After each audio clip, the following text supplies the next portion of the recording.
What up, bros? Welcome to another Brograph Brocast. I'm Dave. And I'm David.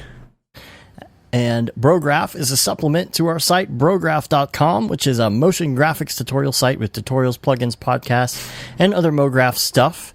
And on this podcast, we talk about everything ranging from motion graphics to Cinema 4D, After Effects, plugins, render engines, doing business, doing taxes, being a contractor, covfefe, or working for the man. Working for the man. Especially the covfefe. Covfefe? What's that? I don't get that joke. Covfefe? Covfefe. Covfefe? You don't get the Oh, joke? yes, I do. That's a Donald Trump thing. Yeah. Okay, cool, yeah. There's going to be a lot of that stuff. There's going to be a lot Nice. of... Is it covfefe or covfefe? Yeah, it's a good question. Never heard it pronounced. I've only read it in Twitter's. scholarly Yes. lectures Right. and stuff on the interwebs. So, David's here with us this week. Matt Yeah. is at Disney World. His tooth is better. He's hugging Mickey right now. He's hugging his Mickey, and we are sitting here. We just cracked open some beers. Yep. Don't usually drink beer on the show, but It's a beer kind of night.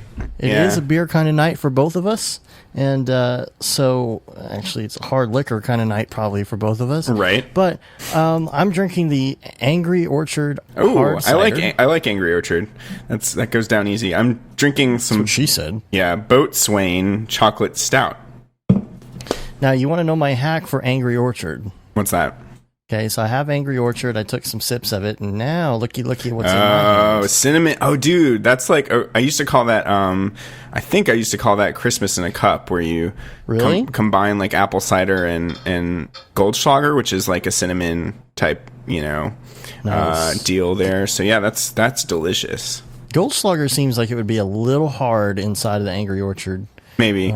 Yeah. Still not too sure about that whole gold fleck thing going on. Oh yeah, it's weird. Throat. I think it's like micrometers of gold, so it doesn't actually affect you or something. But I don't know.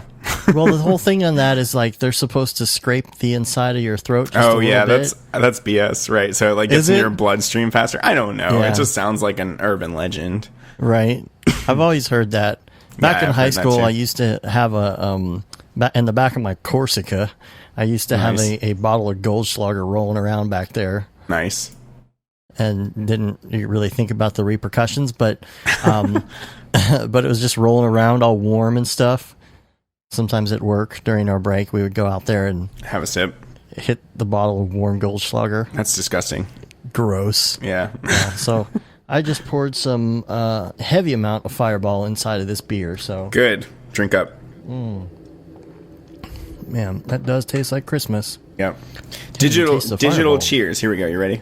Yeah, here we go. Here we go. 3, 2, 1. It's just like this Ding. thing. Ding. Right on the camera. There we go. Oh yeah, I was stupid. I did it towards the screen rather than the camera. There we go. It hadn't mixed thoroughly. There we go. Now I taste it. Nice. I was like, I know I put like 3 shots in there. Okay. Must be getting too used to that. All right, so we're good. Oh, and the Skype, by the way. How's your Skype? Is your Skype good? It's working. Yeah. The new stupid Skype? It's the new stupid Skype. Yeah, to undo the stupid settings. I can't believe that you can't change the audio video settings while you're on a call. What is up with that? So dumb. And then the whole thing where you click off and then it goes up to this weird picture, like mini picture of you in the top right. So that's a setting to turn off. Yeah, I don't know. It's stupid. Weird. Yep. So, just a little bit of random stuff going on this week. This show is going to be short, like we always say. Just because, like, trying to put a show together kind of last minute here, and I'm trying to think, what are we going to do next week? I did talk to EJ, because there is going to be an overlap day. Matt and I take our vacations overlapped, because one of us has to kind of man the office. Right. And so he's at Disney World right now, and then next week, when I go on vacation, there's going to be one overlap day, and of course it's Sunday, so I'm going to do the show with EJ this week, pre-record it, Nice. and release that. So that should be fun. We've got so much we could talk about, so that's going to be cool. I went and I saw, I want to say Avengers, not Avengers. Oh, did you see Wonder Woman? No, I didn't see. I didn't see Wonder Woman. I want to see saw, it. Yeah. Gosh, why is my mind is totally blank? brain. Right now. Too much going on. Yeah. I am Groot. Oh, Guardians 2. Yeah, it was Guardians so good. 2. I saw it Good pretty Lord. recently with Chelsea and Cyrus as well, which was freaking awesome. I loved it. It was a little long for my taste. That's what she said. And the so dumb. Yeah, so dumb. I could have done with about 20 minutes shorter. Yeah, it was a little long. That's true. It was almost like 3 hours. Yeah. But I don't know. To me, it felt like it it wasn't significantly worse than, Guardians 1. Like, it was, like, with Avengers 1 and Avengers 2, like, Avengers 2 kind of sucked in comparison. But, like, this one totally held constant with the first one, which I was really surprised by, because the first one was so good and so much fun, and this one just kind of continued in the same vein, but also kind of innovated at the same time.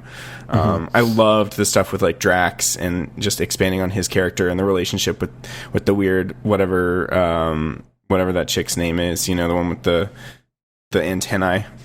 Yeah. That was so funny with, like, just loved all that. And then It was pretty good. Yeah, what'd you think of it on the whole? Pretty good. Of course, I don't want to give away any spoilers, of course. That's true. Yeah. But I don't think we really have. But the one thing, and this isn't a spoiler because it's the very first thing in the first scene of the movie. There is a scene, and there's a guy in it that to me looks like Kurt Russell. And I'm like looking. Oh, at that him, was and some I'm like, de-aging work. Yeah, it was so amazing. Dude, I looked at him and like. It is. That it dude was Kurt looks Russell. like Kurt Russell. And Yeah. it was. And like, okay, Star Wars, the de-aging stuff Well, they looked didn't fake to me. They didn't do de-aging in Star Wars. They did full CG. So I think it was full CG. Okay. though I'm not. Don't actually quote me on that, because I haven't thought of this, and I'm not really sure. But I feel like that was. I mean, there are two ways you can do it. You could do a full CG dude, or you could do some crazy compositing work, remove all wrinkles, and de-age them. And I'm pretty sure that that's what Lola's job was. So Lola is a studio that specializes in just that, and I saw them in the credits. And they just focus purely on like de-aging, and they've gotten to be better at it than anybody. But it's just like brute force, intense, like 2D compositing, and just like crazy, paint and roto to get that. So it was not there for a very long time, because it's like burning through crazy money when they're doing that, But yeah, it was insane. Because I saw him just like, man, that does not look fake at all. Like, exactly, it's more convincing, honestly, when they do it that way. Like de-aging, like another good example is Hugo, with Ben Kingsley. Like there's a scene in there where they show a young version of him, and that was all Lola's work as well. Did they do the new Tron? I don't. There's a new Tron. I didn't even know. Yeah, well, I think the dude was in it, and wait, like you mean the Tron from like a few years back? Yeah. Oh yeah, that one. No, that one was full CG. That was Jeff Bridges full CG. Yeah, it was full CG. They didn't de-age. No, I'm pretty sure that was full CG. Yeah. Oh, okay. I was curious. I thought maybe it was the same company, but man, super impressive, super impressive. Because I was just like, man, that can't be him, because like he's, it looked like him back in the day, back in his early movies. It was super cool. I love that. Yeah. So, good job.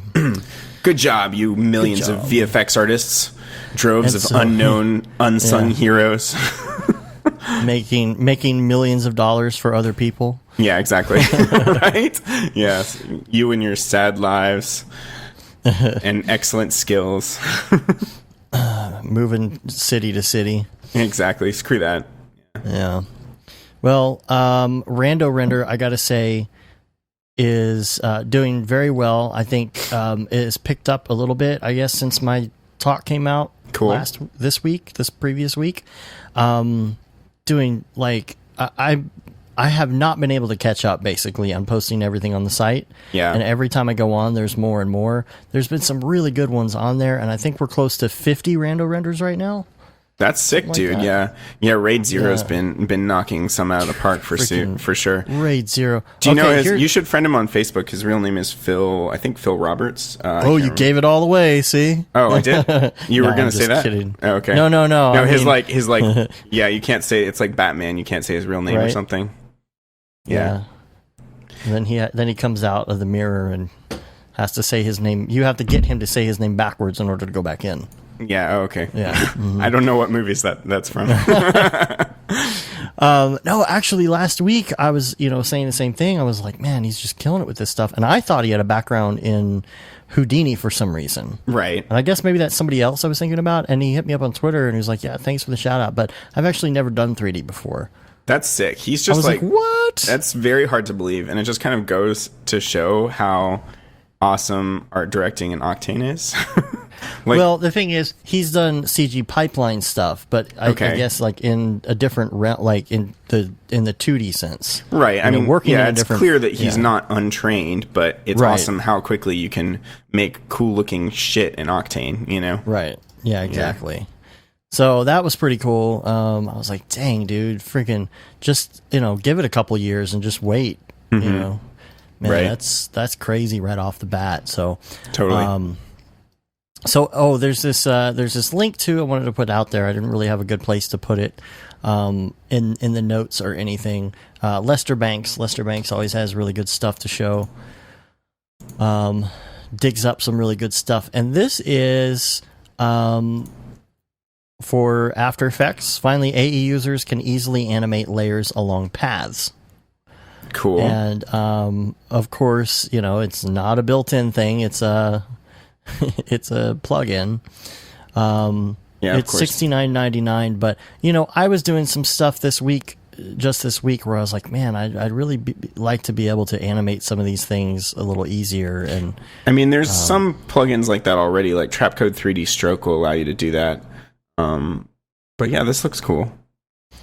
Yeah, and there's also like cool trim paths. Like if you've ever used, shape layers, you can it's almost like a sweepener where you can, have, basically trim the start and end point. So it looks like a layer is animating along a spline. So yeah, but yeah, sometimes you just want to draw something on in After Effects and it just seems so convoluted. Oh yeah. I hate the freaking, and honestly, that the weird thing is that's where the power is in all that shape layer system, and that's where like the really good work is done by like Giant Ant and all these 2D studios where they like get super nitty gritty with like all of those shape layer controls and like repeaters and all of those things that I never touch very much, Yeah. But yeah, it's really weird, like, and it's really unintuitive to do that stuff in After Effects for sure.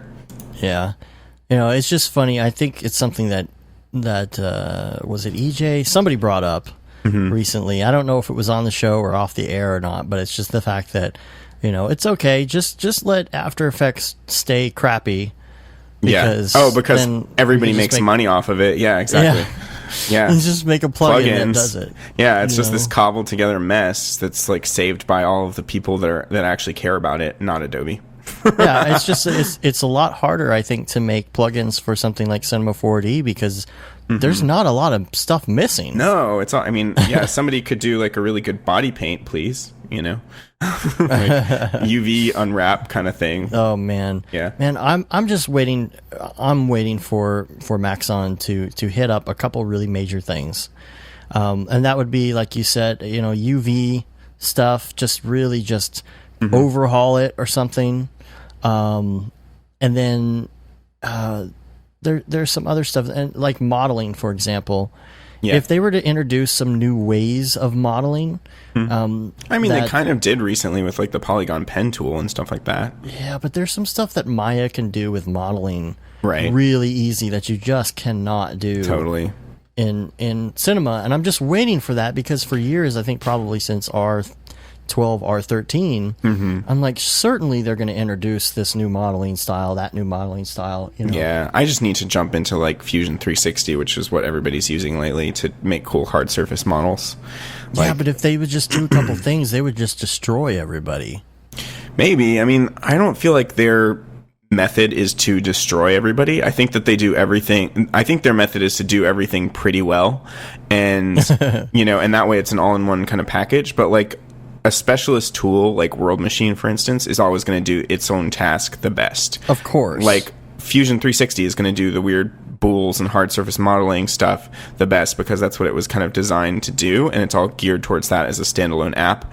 But Cinema 4D could, I feel like their goal is to get like 90 or 95% of the way there. You know, like a good example is the sculpting tools. It's not ZBrush, but it's a lot easier to learn, you know, and so that makes all of it accessible to, you know, solo users. And that means that the solo user is going to stick with Cinema 4D for that task versus having to farm out to some other app, you know?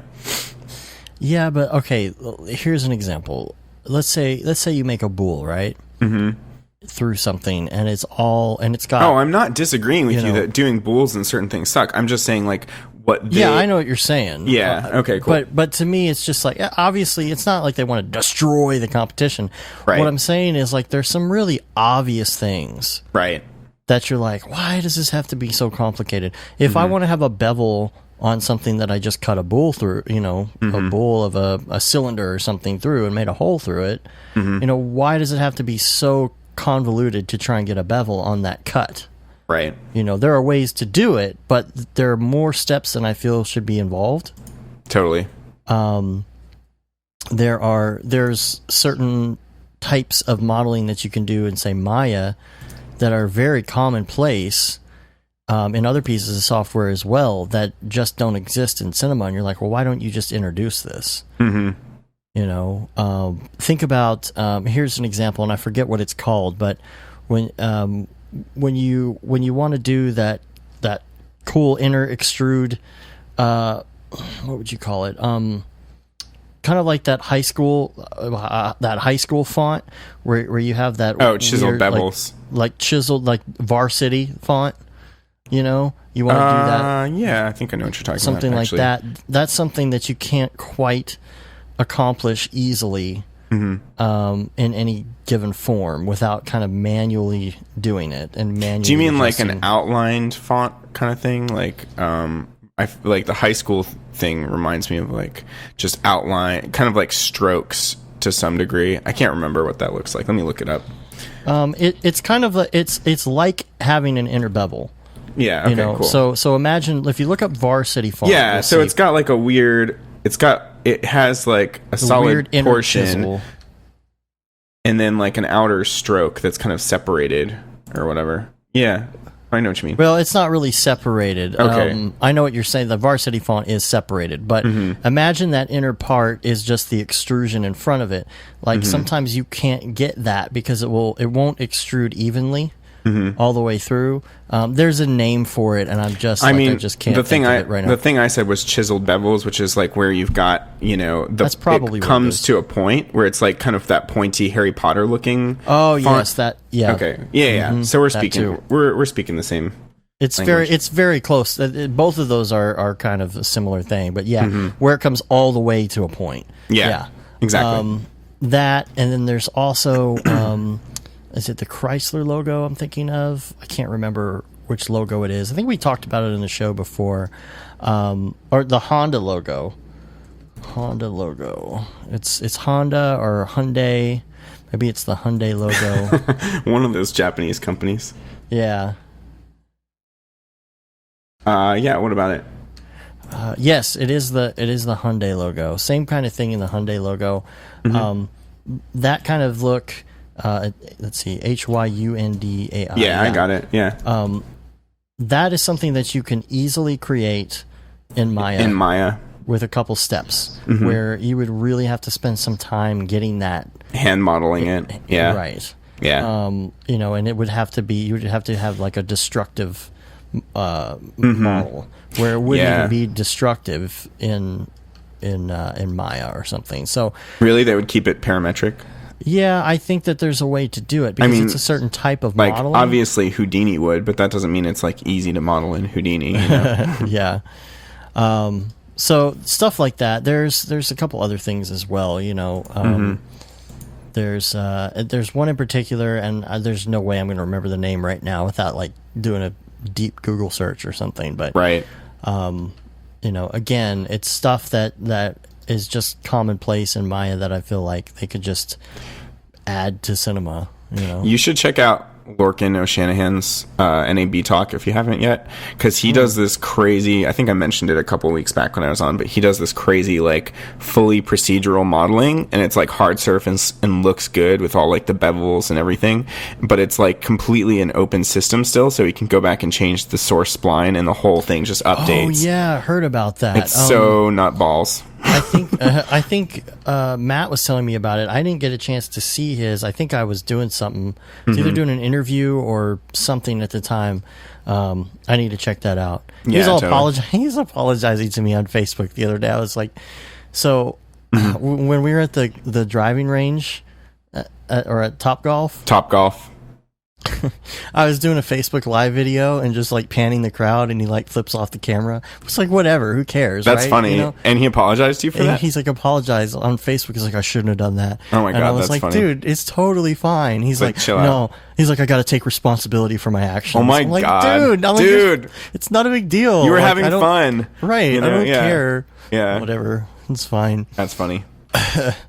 So that's it. Not much going on this week. Honestly, I've been working on projects, and Matt has been like, poor Matt. He's been sick. Yeah. That freaking tooth thing like really put him out. But somehow we were able to have a really good month and not work that much. That's so good. Yeah. I'm jealous. Because I've been like grinding my ass off and making okay money, but not great, you know? Yeah. Man, I'm telling you, of all months, this was the month, man. There's so much going on that, like, we freaking lucked out, because it could have been a crap month for us, and it would have been a really bad situation. So, we're lucky. Maybe hopefully we'll be just as lucky in June, but I don't know. We'll see. Totally. Time to get on the grind. Yeah, there's been like a lot of investment months for me lately. Like April was like all NAB, and like then I stayed in Vegas after that, and it's like a really bad combination to be not working and spending tons of money on like hotels and restaurants. Yeah. You know?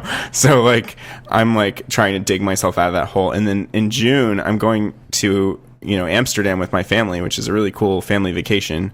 And Chelsea's coming too, and that's going to be really fun. But then it's like, and it's great, my parents are paying for it, but at the same time, that's still an investment, you know, 10 days for me, because I'm not working and I have bills that are piling up, you know? And then immediately after that, I'm going to Nashville for a writers conference with Chelsea. So I'm like, crap, you know, gotta, you know, like, you know, work some in Nashville, and then July I'll be back here in San Diego to bust my butt again. But yeah, but it's been fun, man. I've been like making lots of connections in San Diego and stuff. And you're going to, obviously, you're going to SIGGRAPH.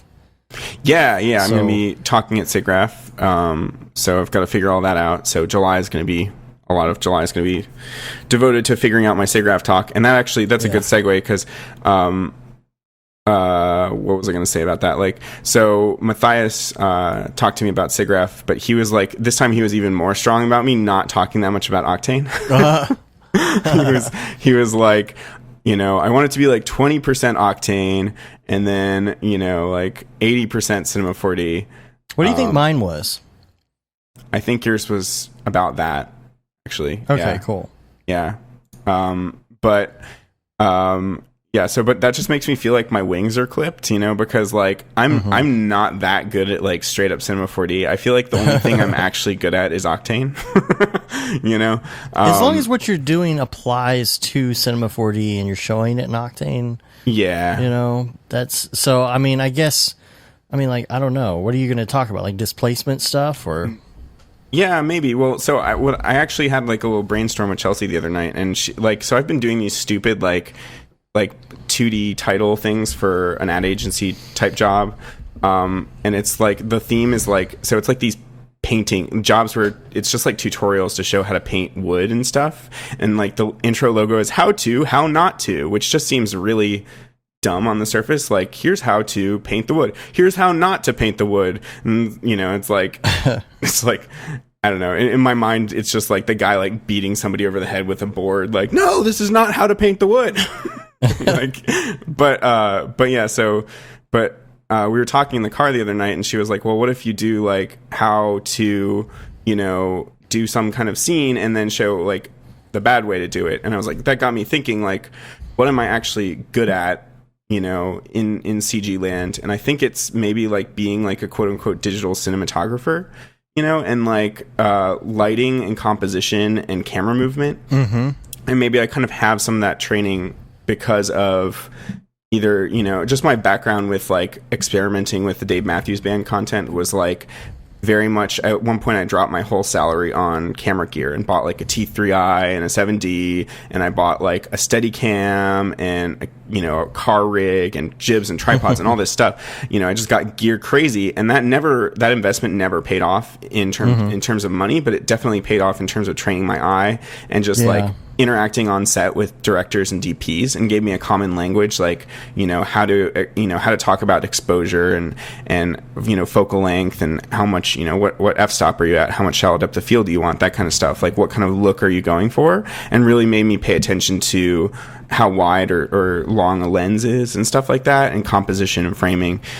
So I feel like a lot of people, like Instagram people, will, you know, their stills will look freaking amazing, but then when they try to like move a camera, it'll just fall apart. You know, they'll like do a move that just like does something wonky and goes off kilter, or like the keyframes don't have easing or whatever it is. You know, a lot of the time best camera movement is really freaking simple. It's like linear dolly move, you know, maybe put in a little bit of camera float, but like just freaking move the camera in a straight line, you know, and do it in a place that's realistic. Like maybe it's like down on the level of some, you know, city street or whatever, versus like some crazy fly through. Everybody wants to do like this insane fly through, but that just kind of breaks, you know, any kind of realism that you could potentially have. And it's very great as a designer to have that background in all of that, you know? And the other thing I was going to say is, like, I also do tons of editing and color grading. So all of those generalist skills pipe back in. And, like, you know, when you're making an edit too, you have to consider, like, you know, continuity of motion. If you start a shot moving, you don't want to cut to a static shot. You know, you want to cut to a shot that's moving, and even better, you want to cut to a shot that's moving in a similar way. Like if you're doing an orbit around a character, you want to, and you are tight on that character, you then when you punch the wide, you want to keep that same orbit going around the same axis. You know, and so stuff like that, I would really, maybe like I could do a whole like kind of talk on digital cinematography and lighting, and like in certain cases, like as I was building my space scenes, like they would look like 90s like totally crappy CG, until I like did like swung the lights around in a way that like backlit and like brought out the dimension of whatever it was, you know. Like even when I had all the displacement and all the fancy Octane bells and whistles, it would look terrible until the lights got to a certain place, you know. And lighting is just like DPs, huge. Like that's the whole job of a DP is lighting, you know. It's not even, I mean, lighting and composition, but they don't move the freaking camera. They're responsible for the lights, you know. So like, talking about stuff like that and just going through and showing like, you know, this scene looks terrible until, you know, I do this thing with the camera movement or the composition or this thing with the lighting, you know? But yeah, and the reason I was kind of like, at first I was like, so kind of like, negative about what Matthias said was like, you know, I feel like, you know, I'll make the layout and the camera moves and the animation in Cinema 4D for sure.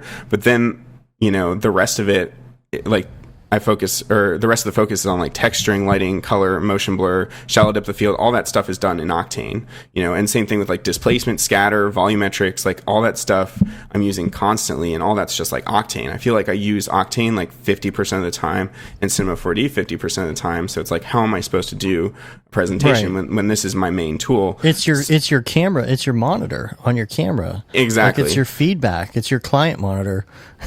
You know, or, you know, kind of just seeing what the final result is. Exactly. And he was like, well, you can show your music video, and I feel like I've already like done that to death, you know, like I've already done that at the roadshow, and then I have the whole Brograph like DFW C4D breakdown on it. So I'm like, I want to get away from that. And I've been doing a bunch of tutorials for EJ. So now I'm like, right. Well, what the hell do I do? I've blown through all my content, and I don't feel like I'm like not a genius at the C40 MoGraph stuff. Like I'm not good at making like complex dynamics and cloth sims and like motors and all these things that some other people are amazing at. And I would really love to get good at that, but that's not my strong suit, So yeah, I think it boils down to that whole digital cinematography thing. So you have to make some scenes that you can actually use as examples just for SIGGRAPH. Exactly. Yeah. And that's fine. That's fine by me. Or I can use the scenes that I've already created as well for the space music video, but I'm talking about something new. I'm talking about, something new in that context. And it helps. I think it would help me boil down, like, actually one of the questions I got at the roadshow that I didn't know how to answer, the only one I didn't know how to answer actually was like, someone was like, how do you do your lighting? And I was like, I don't know. I just like the lights around. I don't know. I just learned how to use Photoshop yesterday. Yeah. I don't know. Yeah, exactly. So like, I didn't know. I was like, I don't know. I just moved. Hi, people. Hi, people. Sorry. Yeah, we're never gonna stop doing that, by the way. Yeah. But yeah, I was like, I don't know. I move the lights around until they look good, but it would be helpful for my own process to be able to articulate what it is that I'm doing. So if I go back and like, be like, okay, well, the reason this looks good is because I've got this rim light and like, look at what it looks like without this, look what it looks like, if I've got this wide angle lens on this shot versus a long lens, like how weird does that look,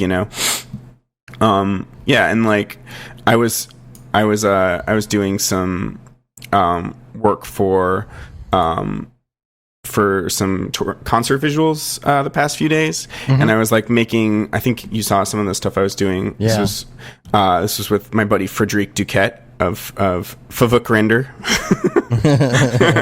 Yeah.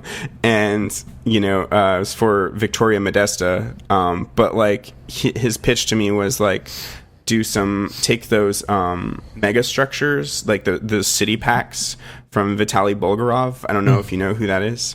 I don't know who it is, but he's like one of the best hard surface modelers ever. He's part of kind of like, he's an Ashthorpe's network or whatever. Okay. Yeah.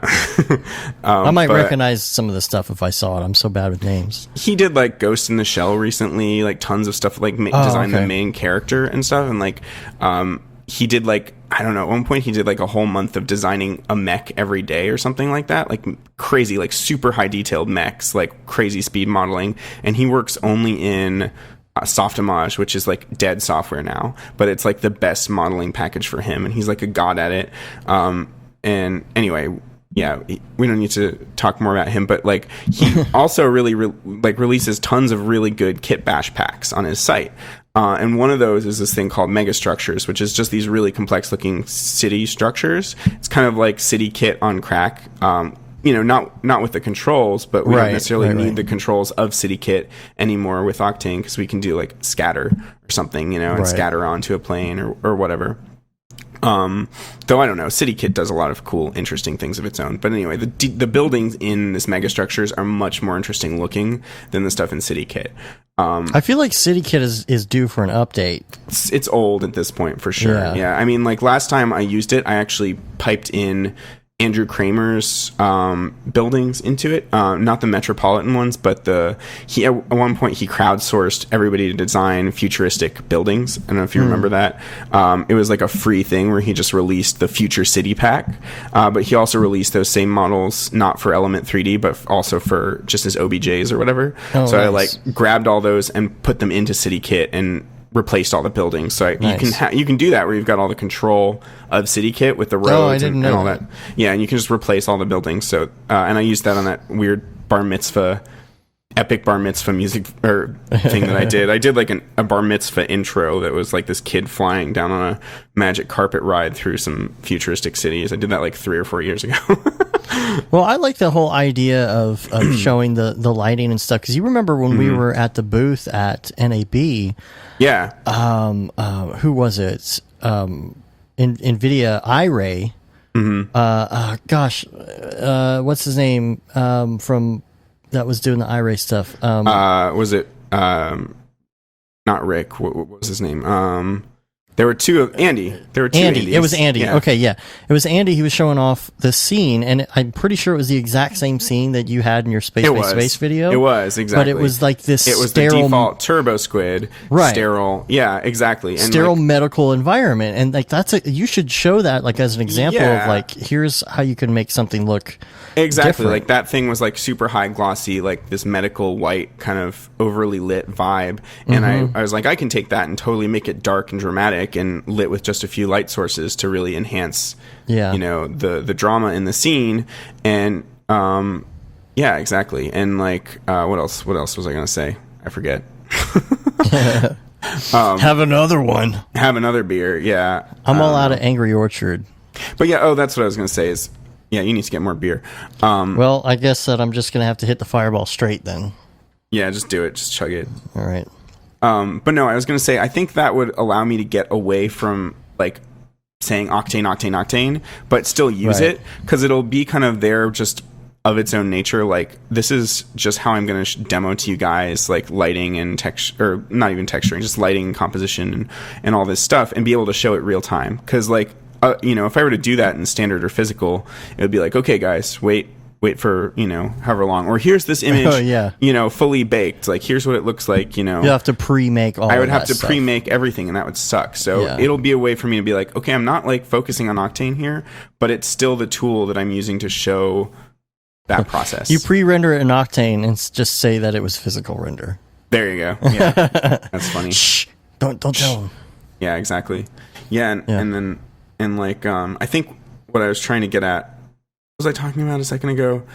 About Seagraph? I don't know. I went on like a long rant about the digital cinematography, the mega structures thing. Is that like when I put all of those, like the first loop that I did for him, I put all of the megastructures stuff into Octane Scatter onto these planes, right? I got my Greeble crap going on, which I do all the time, and then the way I was flying the camera down. Do you remember this loop where it's like kind of super colorful and rainbowy, and like the buildings are all growing and then receding or whatever? I saw a lot of them, so okay. Well, I'll go through them while you're talking about it. I'll find it. It's all good. The way I did it the first time, the camera was moving like way too fast. Is this anything you can show in notes, or is this stuff that's all like secret right now? I can't tell you. No, I don't think I can show it yet, but I will for the tutorial that I'm going to release in like a couple weeks for EJ, which is going to be on volumetrics and scatter. Okay, cool. But yeah, so I'll be able to show it at some point. When you got that fog going too, by the way. Yeah, that's the other thing I want to talk about. Yeah.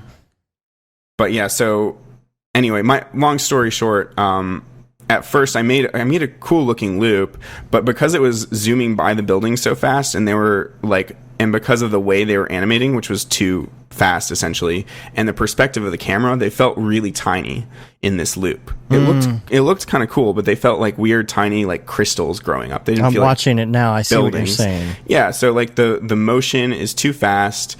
Like the size of the Greeble texture is too large compared to them. Like there's a whole bunch of things that makes your eye think that that's really small scale stuff. So I was like, okay, I didn't get my Inception look. Like I bent this plane, and I wanted to have the buildings kind of fold in on each other like Inception, and I had this whole like grand idea in my head, and it just kind of fell flat. Like I like what I made, it's okay, but it's not what was in my head initially.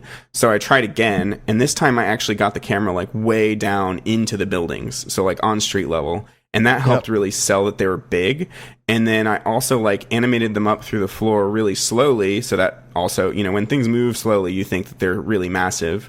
And then I finally figured out the environment fog, which I'll get into in a little bit, but that stacked depth, like having that atmosphere in there, really convinces your eye that it's a major distance that you're looking at, because when we look at the real world, like when we see a mountain super far away, we see all this atmosphere in between us and the mountain, and that causes the mountain to be like much less contrasty and much less saturated. So that's why when you go to the Grand Canyon, you're like, oh, it looks fake. Because there's you don't see all the atmosphere, or what? It's so far away that it's flat, and you do see that atmosphere, and it gives it that kind of washed out look. Interesting. You know, Weird. Have you been to the Grand Canyon? I haven't yet. No. If you've been to the Grand Canyon, like it's so big that it looks small. That's crazy. You know what I mean? Yeah. And that's what it is. It's like it's so, you know, it's almost like looking through something compressed through a telephoto lens. Right. You know, totally. it looks fake and it looks washed out, and it just doesn't. You can't grasp the sheer size of it, the magnitude. Totally. Yeah, and so when I was down in those buildings and I switched it to a really long lens, you know, and that like compressed all that space so the buildings like kind of stack on each other, and I had some shallow depth of field but not too shallow. Like if you make it too shallow, then things also don't feel big. They start to feel small, right? Oh, totally. Yeah, that's why, you know, all you do is add like a foreground depth of field and it looks like a toy. Exactly. Yeah. So exactly. I mean, a little depth of field worked well, like just enough for the stuff that was like super foreground, but the rest of it's all kind of sharp, you know, but it's still present, but not. People oftentimes go way overboard. Like, I've got this tool, I can do shallow depth of field, so everything's going to be super shallow, you know. But it's hard for some people to know when to dial back on that, you know, when to use it, when not to. And then I just did a slow like tracking, like horizontal tracking shot, and so you see all of that parallax and that stacked depth. And then I used a bend deformer to bend the plane, but did it super slowly, so it feels. I think I definitely got more of that Inception type look in one of those clips or whatever. Yeah, so I just thought that was interesting and would be definitely good to talk about at SIGGRAPH. I would almost recommend talking about, you know, what kind of background helps you do this stuff in that too, because, you know, like I said, having a cinematography background is such a big deal. Totally. Everything that I do in 3D, you know, 90% of the time I feel like I know it because I have a background in video. Not necessarily film. I was not like a big film person. You know, I grew up in the era, and you probably did too, of there's a difference between video and film.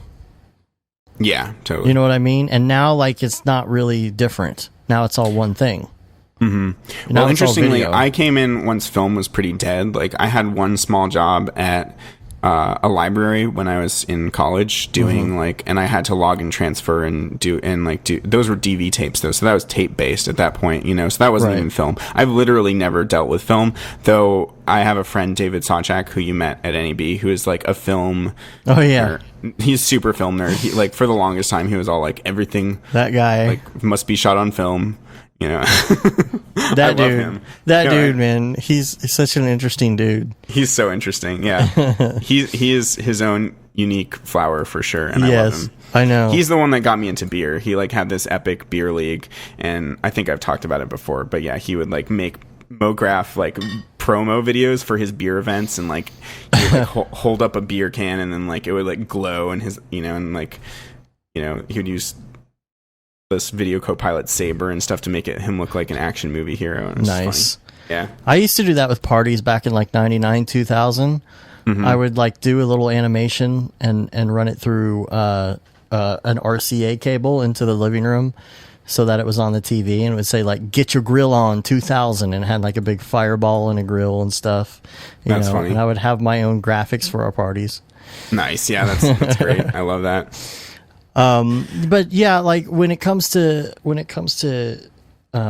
and it's not even just video. Here's the thing, like I had all this video experience, right? So when you grew up, when a lot of us did, in that era, like learning about, you know, you're shooting on VHS or SVHS. If you were lucky, you had access to 3/4 inch or 3/4 inch U-matic, like, you know, SP or whatever it was called. Like there was 3/4 inch, and then there was like the better version of 3/4 inch. I don't remember what it was called, but when you grew up in that era, like the film part of it kind of wasn't there. You know, like ISO and stuff like didn't really apply to what we were doing because it was video. You know, right? Well, were there still ISO settings on the cameras? Some of them, no. Like, no. It wasn't the settings were different. The settings were more. It was like These gain, were, it was gain. Like okay, yeah. You know what I mean? That's just a different word for ISO, though, right? It is, but you didn't have a number. You had like off or low or high gain. Weird. You didn't have like ISO, yeah. And so for me, getting into photography, kind of on a personal level, I didn't take any classes on it, but getting into photography really helped me because I really learned, and I started on a, $800 piece of crap. I know it's $800, but it was a piece of crap, right? Canon point and shoot type thing, but it had ISO, it had shutter, it had f-stop, and that's when I was like, oh, I can actually take pictures in the dark and make them look good if I crank the shutter or crank the ISO. Exactly. Yeah. Open up the aperture. Increase the ISO. You can increase the ISO, but if I don't want it to look like crap, I can keep the ISO down. If you don't want it to look noisy, you can open up the shutter and take a longer exposure kind of thing. Right, but then you need a tripod. And so I started learning all of that stuff. And so then when it came down to like using it with third-party render engines, it's like, oh, you can go into the camera and you can actually do these settings. Like you can totally. It makes it feel more like a camera. Absolutely. Yeah, but you understand that. And for somebody who is taken the other direction into this field, which is start as an illustrator, a graphic designer who maybe doesn't know how to do photography, and you come in, you're like, I don't know what any of this stuff is. It's got to be harder for those people. So I mean that might be something you could throw in, if you're talking about digital cinematography, is having a background in that stuff. Even when, again, lighting, 3-point lighting, just the fact that people will just learn cinema and throw like 1,000 lights into a scene and it's done, Right. There's so much to it. You have to have that whole background, and it also helps to know about sound design, and it also helps to know about editing. And the more you know, the more it pipes back into doing any task in terms of filmmaking, yeah, totally. So I think the lighting stuff would be really good. Lighting, composition, camera movement could be really fun. Yeah. And there haven't been a lot of talks about that. Like, I don't know of very many lighting classes, especially for Cinema 4D. Like one I know of is like Mastering Lighting by Grant Warwick, and he uses V-Ray and Max though. So he's doing amazing stuff, and he's using HDRI, Studio Pro, and all that stuff, and like placing all his softboxes and designing the lighting. But it's more for product stuff, right? And again, V-Ray and Max, so it's not as accessible for Cinema 4D people. But think about a graphic designer. Does a graphic designer know what the 180 degree rule is? No. No. Stuff like that. So I'm really looking forward to seeing what you come up with. Cool. I'll try and make it good. So we did book our tickets, by the way. Tickets are booked. Cool. Airbnb is awesome. Booked. We booked an Airbnb with EJ. Is SIGGRAPH like stupid expensive or what? For the conference itself? No, the conference itself. I don't know. That's what somebody told me. I believe that we have Max on passes, so I don't know. That's good. I should, I bet. So would that apply just to you guys or to other C4D users that I know? What's that? The Max on passes. No, I think we worked this out because we're going to do interviews like we did that at NAB. Makes sense. Okay, cool. Yeah, we're doing like a bunch of Max on promo stuff. We're not speaking, but we're going to be working. So totally.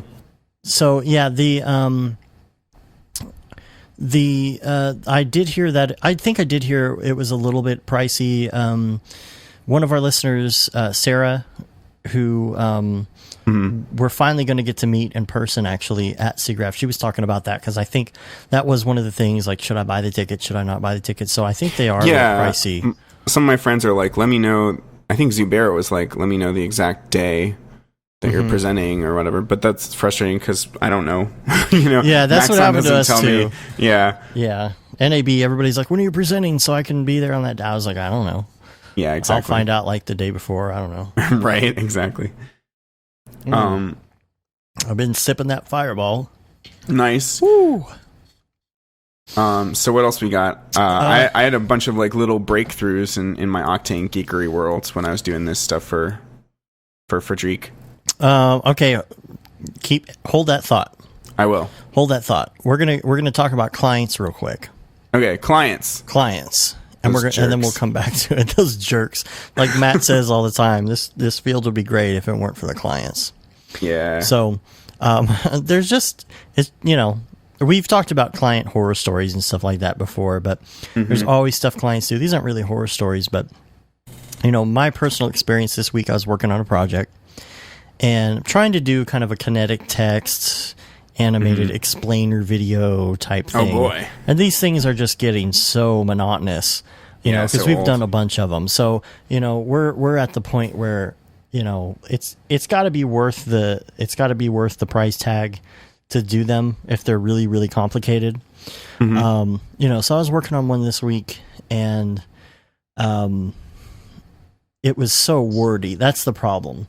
It depends. Sometimes when you're in this field, you are the one that writes the script. Sometimes you're not. Sometimes you are you play the role of the ad agency. And you say, okay, here, we're going to write this for you, and then we're going to make the graphics that go along with it, and we're going to make something that kind of melds with it. And of course, in this case, we were not the ad agency, so somebody else wrote this, and it was very wordy. And so I've just been dealing with this. It's been pretty interesting to try and do an explainer video with, one graphic that just drones on for 35, 40 seconds. Because how much can you put in one screen before it's just absolutely ridiculous? And there's not enough illustration to illustrate the point, to the point where you're just putting words on the screen instead of illustrations because there's nothing else to put on there. But I had this particular experience this week. I've talked about voices.com. Yeah. I love voices.com. But I will do this word of caution if you're working with someone like voices.com is that you really see, we lucked out because we've used it a lot and we got to pick our own. We said, here's who I suggest. This one's 5-star rated, 4-star rated, whatever. Be really careful when you are using this service and giving the client full reign to pick who they want. Because when we picked this particular voiceover person, the client picked this voiceover person, they were not rated, but they were looking for a very, very specific type of voice. So on this voice, this particular voiceover person had 0 stars because he hadn't been rated at all. So I was like, okay, here's the script. I need you to read through the script. It's cool because you can give the example and you get 30 something reads back right away and say, okay, here we go.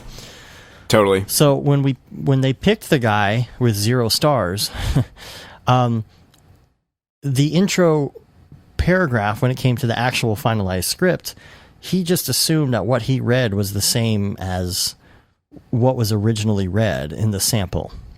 So that was the first problem. Oh, wow. So he just kind of spliced that into his read and didn't really look and see the first 2 paragraphs are actually different. And then, dude, he went through, there were words, he would interpret his own interpretations of the script and change it, or he would add a word here or there, or he would take words, he would mispronounce words, number one. Yeah. Or he would go through and he would say a completely different word than what was there. And I was like, what is going on? So that I didn't really sit there and scrutinize the script because I didn't think that was going to be an issue. So the client comes back, they're like, yeah, there's 20 words in here that aren't right. Wow. They're not pronounced right or whatever. So we go back, I say, you're going to have to reread all of these.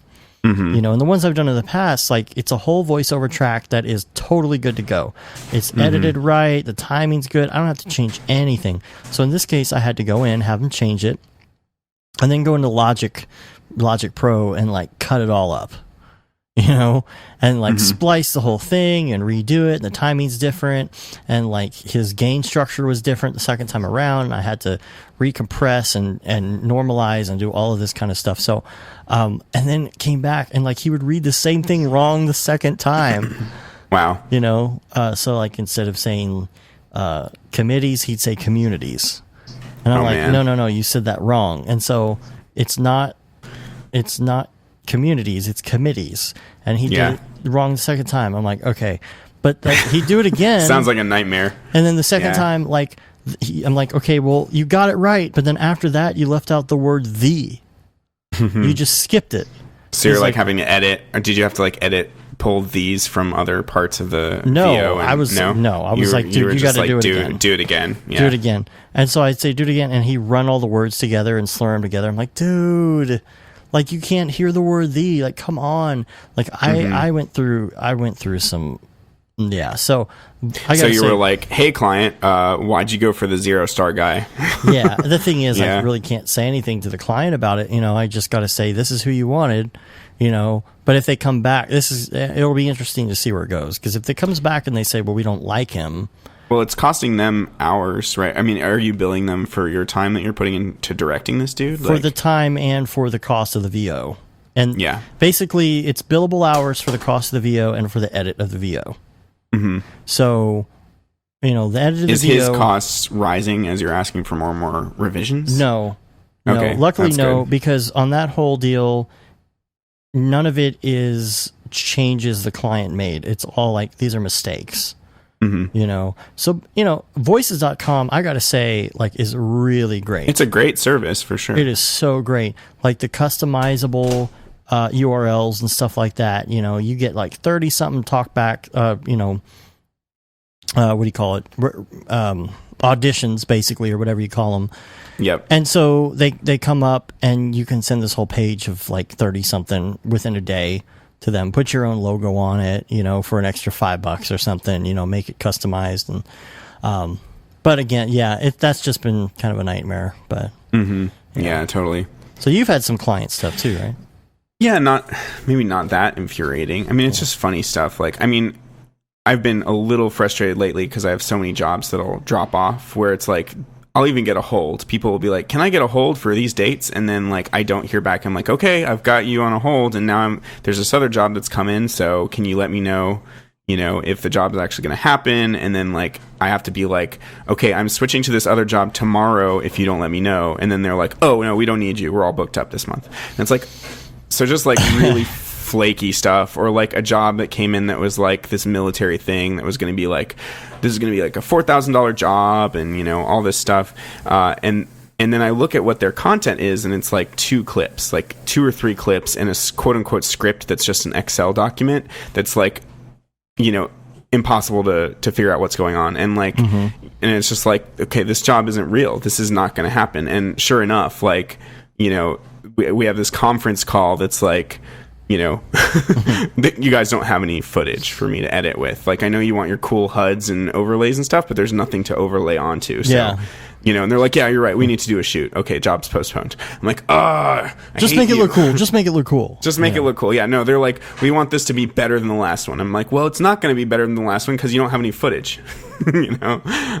So there's stuff like that. And then there's just funny little things that are like, I've been doing this job with a bunch of text, like very simple like text animations with like eases, just for like this company where they're kind of like tutorial videos. I think I mentioned it earlier, the how not to thing, and it's just like really simple text that kind of comes out like a little zipper type animation where it comes out from an invisible center line and just eases into place. And like the first video that was the reference that had been done by another agency or something, had really clunky eases, it just kind of like slammed into place a little bit, looked like default easy ease, like the most, with no motion blur, just kind of the most like lazy job you could possibly do. So I'm like, okay, I'll take the same thing and make it better. I'll pull out the Bezier handles and, make it really smoothly move into place and give it a little more acceleration like you do. And client, comes back and they're like, "Doesn't look like the last video." I'm like, "Yeah, that's because I made it better," but I didn't say that. I'm like, "Okay, we're gonna do a demo where I make it like the last video. Here's option 1, and then I'll do an in between where it's like kind of in between my version and the original, and then I'll show you my version." So I do that, and like this feedback came from like the AD, which is like, why is the AD providing feedback on this? They're just like the person that makes things go faster. Right. They're not the client. They're not the agency. I'm like, whatever, like, what is this? And then, and I give them these 3 options. And of course they pick mine. It's like, why did I have to go through this rigmarole, like just to prove that I know what I'm doing, just kind of little frustrating things like that. But it's always funny. It's always, it's always good for a laugh. So Yeah. Well, I'm working on one as well. Matt and I are working on one where we're trying to figure out. Well, we figured it out. We figured out, a budget that worked for a projection mapping gig, right? Mm-hmm. So I won't go into too many details, but it's like, not too complicated. It's very flat, but long surface. And, we're looking at, $20K for doing like there's a lot of stock stuff, stuff like that. It's a reasonable price for what it is, Yeah, that's awesome. And so, it's a very reasonable price, I think, because what we're going to do, there's a lot of green screen stuff. There's a lot of comp work. There's some 3D stuff, of course, But the problem is that, like, you get the budget approved for something like that, and then you have to convince them to spend the money on the actual, like, technical side of it. When you're going to projection map something, sometimes it will cost more than the cost of the actual footage that you're creating. Because think about, if you've got a 2 or 3 week projection map, think what that's going to take. You've got to have scaffolding. You've got to have projectors. You've got to have a lot of projectors, depending on the throw, and the lens rental, and the media server, and whatever type of program you're going to use to skew everything and get everything in place. And you've got to have somebody that's going to man it for 3 weeks. And you've got to have totally. I would expect that to be much more expensive than the video itself. That infrastructure. That's like saying, the production is usually much more expensive than the post. I mean, unless it's like a full-on CG movie, But on the majority of movies, the production is what really eats the budget, Yeah, because it's simple gags and it's simple stock and a lot of After Effects stuff, not like Cinema 4D stuff, So it's fully reasonable, and then it's like, the problem is, people want this stuff done and they don't understand. Like, you couldn't even provide it for free if you wanted to. You know what I mean? You couldn't even do it pro bono if you wanted to. Like, the logistics of getting something like that, you got to fly people in to do site surveys and laser map things and the whole thing. And it's hire all of Zubair's company, basically. Yeah, and it's just kind of like frustrating because, like, we got budget approval. However, if we can't get budget approval on the second half of it, then our half of it isn't going to get done. Right. So that's frustrating. Yeah. And it's hard to convince, you have to sit down with the client and tell them, your average person who is not familiar with this kind of thing because they're not in it all the time. They're running a company, they're working in a completely different area. And it's just kind of like, you have to tell them, you have to explain to them why something is so complicated and why something is so expensive. Because a lot of people are going to think that you're just gouging them for money, and it's not true. Part of the deal too with it is that, like in this example, I have guys that can do this. Like, I am pretty familiar with projection mapping and how it works and the whole thing. Could I get a bunch of projectors and put it together and do it myself based on my previous experience? Probably. Do I want to? Probably not. So therefore, I want to outsource somebody for it. And for us, we look at it and we're like, well, we could outsource this stuff and we could just charge you for this. We handle everything. We take care of all the back end. You don't have to worry about anything. And of course, the client's like, no, we want to work with them directly, because what do they think in their head? They think, you're just going to mark up the price if you do it that way. Right. But for me, working on it, I'm like, well, I'm going to be doing a lot of back and forth with these guys. Yeah, I mean, that's like a direction process that the client doesn't have to worry about. They don't, you're a one-stop shop if you do it that way. Yeah. And so the whole thing is, you think I'm doing it to mark up the price. No, I'm doing it because I need to charge you for all the back and forth I'm going to be doing. Because because they're going to have questions. They're going to have a lot of questions for the client about certain things, and it's a lot of stuff I could probably answer. However, if I'm not involved, I'm not involved. Sorry. It's like, nope, sorry, don't ask me that question. Ask the client that, because I am not the client. So it's kind of the thing you have to explain to them. It's a really hard thing to try and talk to people about when they're not in the industry, because you want to help them, you want to get them through the process, you want them to understand, but you also want them to understand you're good at what you do, you're going to figure this out for them, but also like you're giving them a good price. You're not. I mean, I understand. Like if I were in another industry, or if I were hiring somebody from another industry, I don't know, whatever, some other industry. I can't think of anything right now, but if I didn't know anything about the industry that I was hiring out for, I would be very skeptical, about everything. Why does that cost that much? Totally, yeah. I understand Which is why it so helps to have and work with educated clients. Right. But I mean, not every client's going to be educated. No. Yeah. A lot of the time you have to educate them. And that's a tricky process for sure. Yeah. And if it doesn't work out, it doesn't work out. It's not going to be worth it if the client doesn't understand it and is not educated on it, because what's going to happen is one of two things. Either they're going to say no and they're going to go to somebody else, and those other people are going to tell them the exact same thing, or they're going to go to somebody else who thinks they can do it, and they end up getting absolutely hosed because we can do that for $5,000. Sure, the whole thing, all of it, the video, the projection mapping, everything. Yeah, we'll just buy a $900 projector from Best Buy, and so we got this, guys. You want to convince the client that like if they do that, they're going to get hosed, and if they go to somebody else, they're going to tell them the exact same thing, or they're going to tell them it costs more. But that's why you get into the situation where you get older, and you get, I guess, a little more jaded, and then you realize, what your time is worth, and you're like, totally. Like, it sounds like a really good gig, but like, if we can't get this off the ground for this much money, it's just not worth doing. Totally. So, anyway, that's client stuff. Yeah, man. So let's get into Ravcock. What's your flavor? Ravcock. What's your flavor? I gotta be the Matt today. Okay. What's your flavor?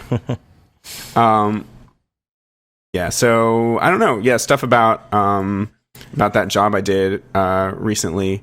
So the Victoria Modesta content. I just realized like how fun and creatively fulfilling it is to do stuff that's like that Dead Mouse stuff we did. And it's like. After doing those titles, like the Ben Moore stuff, it's like I really my focus needs to be moving towards more 3D stuff, because I make such leaps and strides in terms of my progress and like how satisfied I feel in my art. I get like really stressed out because I hear all these guys that are like on podcasts that are like, I work 12 to 15 hour days every day. I grind super hard. I go on sabbatical and then I train super hard on hard surface modeling, blah, blah, blah. I'm like, and it's like, where is your family in that? Where's your work-life balance? They don't have one is the answer. That's the answer. And so I get like pretty stressed out about that stuff. Like, cause I want to be I want to be really good. That's a tough thing. That's a real tough thing. I don't want to plateau. I want to keep getting better and better. But I think the answer to that is to be more selective about the work and to do more 3D jobs. Because when I'm doing, like, I didn't even work that hard on this job, but I learned a bunch of new things about Octane and about Cinema 4D.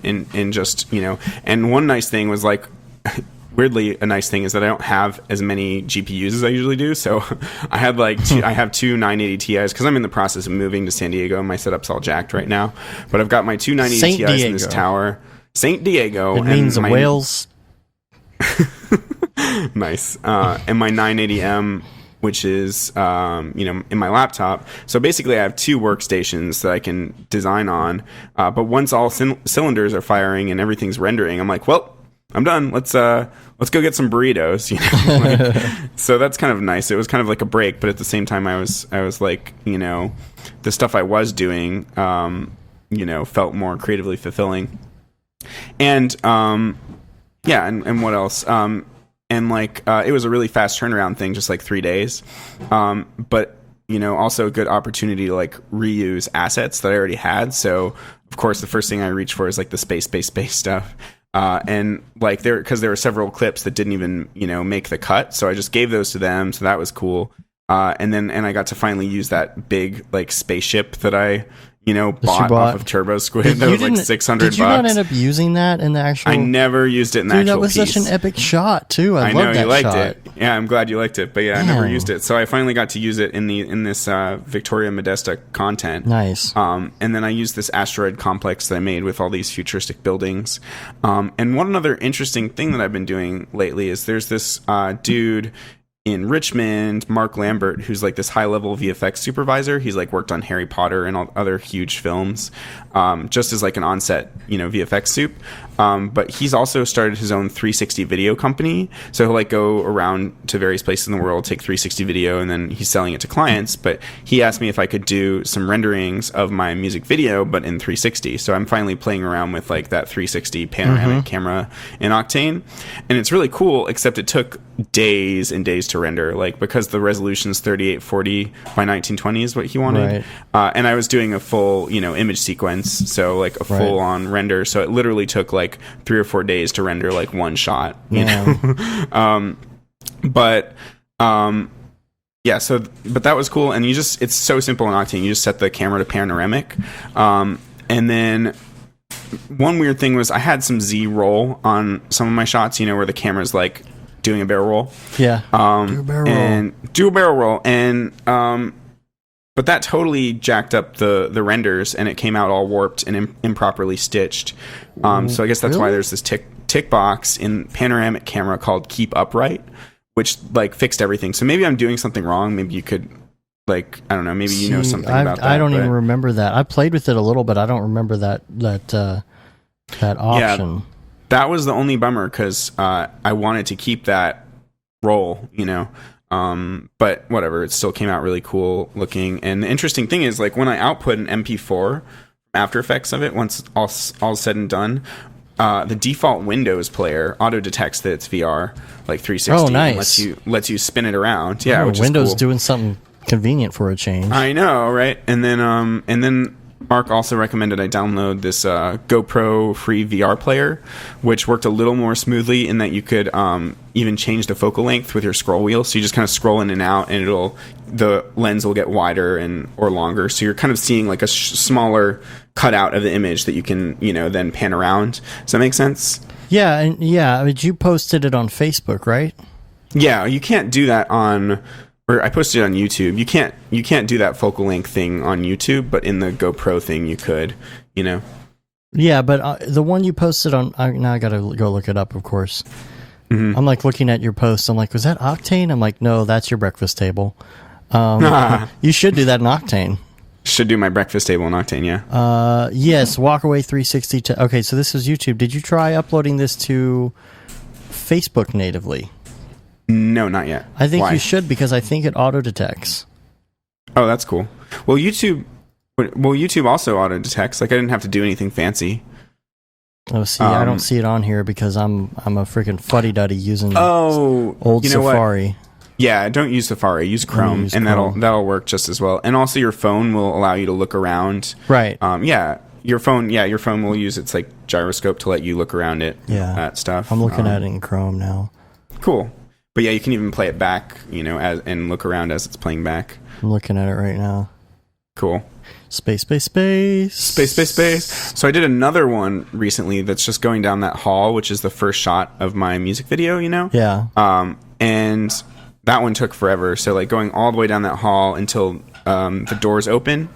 And that was cool. But then I was like doing this content and I was like, wait a second. Because I brought it into the GoPro app and I like zoomed out. So the focal length got wider and wider until it super like warped and distorted. And it looked really trippy because it was like one of those things where kind of like the Tiny Planet or the rabbit hole stuff. Do you know what I'm talking about? Where like it kind of warps in on itself and looks like super weird. Yeah, I mean, when you're working with the Rico Theta and their software, or some of even the third-party software they have that goes with it, it'll do kind of that thing, right? Yeah, I haven't used it, so I don't know. Yeah, like the, where it looks like the world, looks like the mini worlds and stuff. Is that what you're talking about? Yeah. Actually, you did show me that. Yeah, exactly. Yeah. So similar to that, but it was kind of more dynamic. Like I could, zoom in and out until it got like really warpy and stuff in this GoPro VR player. But that got me thinking like this would totally trip people out, for content. And like I had this full 360 render, so I brought it into After Effects and I did a bunch of weird stuff. So like one thing I did was just took it as is, how a 360 render will look flat, like the equi-rectangular type thing, where you can kind of see where, like say if you're traveling down a hall, you can see where you're coming from and where you're going to at the same time, right? And so I took that and basically tiled it. So I just like expanded my comp to be this super long comp and then tiled it a bunch of times because it's seamless, so it'll stitch onto itself. And then pre-composed all that and then just like took the layer and slid it over. So basically you're seeing like this super warpy thing where it's like coming at you and going away at the same time, but you're also like tracking down the line or whatever. And then I like threw like Video Copilot's like color vibrance plugin on there with a wiggle expression that made it like flicker and get all like crazy colors and stuff. And then for a separate clip, I took that same 360 thing and used Trapcode Horizon, which is basically like a sphere for After Effects. And then you can take your camera and just like look around to different vantage points, and you can also use your camera to widen or lengthen the focal length. So I chose kind of a long lens and just like pointed at the lights as the whole thing's going down the hall. So it's like now I've got this profile shot. So I'm like banging out all these additional shots from the 360 render. So like I was able to get all these additional shots like super fast from that one master shot, all the while, rendering new stuff on my computers. So this was like a way for me to kind of get this extra, content for the show. So that was cool. And then I also used, have you heard of the effect polar coordinates? Yeah. Yeah. So I used that, and that like made it into this weird like circle, like sphere, almost like you're looking at it through a glass ball. And like just brought out some additional like weirdness where it wasn't like, I don't know. I have no language to talk about this because it's like, yeah, it looked even crazier and even more yeah, I know. Yeah. But I did that and then like cropped in on it until you couldn't see the kind of bounds of the sphere. And then that looked like its own crazy thing. And then I managed to do roto to make it this seamless loop that could go on for like a minute or however long. And, so that was interesting. So yeah, did a bunch of weirdness with that 360 stuff, which was pretty fun. But then the actual, none of that was actual render stuff. That was just weird, like experiments. Close enough. But yeah, so the scatter stuff that I was talking about earlier was cool because I discovered that you could actually animate noise. So like, yeah, for instance, this is weird. Okay, So Joel and I were having this conversation over Skype for quite a while, trying to figure this out. Joel being Deadmau5. Yeah. Like we spent probably 4 or 5 hours on Skype screwing with stuff and trying to figure this out.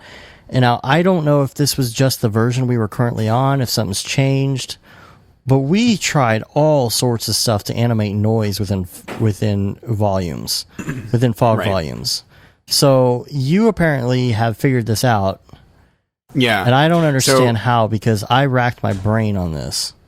Well, it's not something that would make any sense whatsoever. And I think that I heard Frederic say it at one point to me. And then I like logged that in my brain for later usage and tried it out and it worked.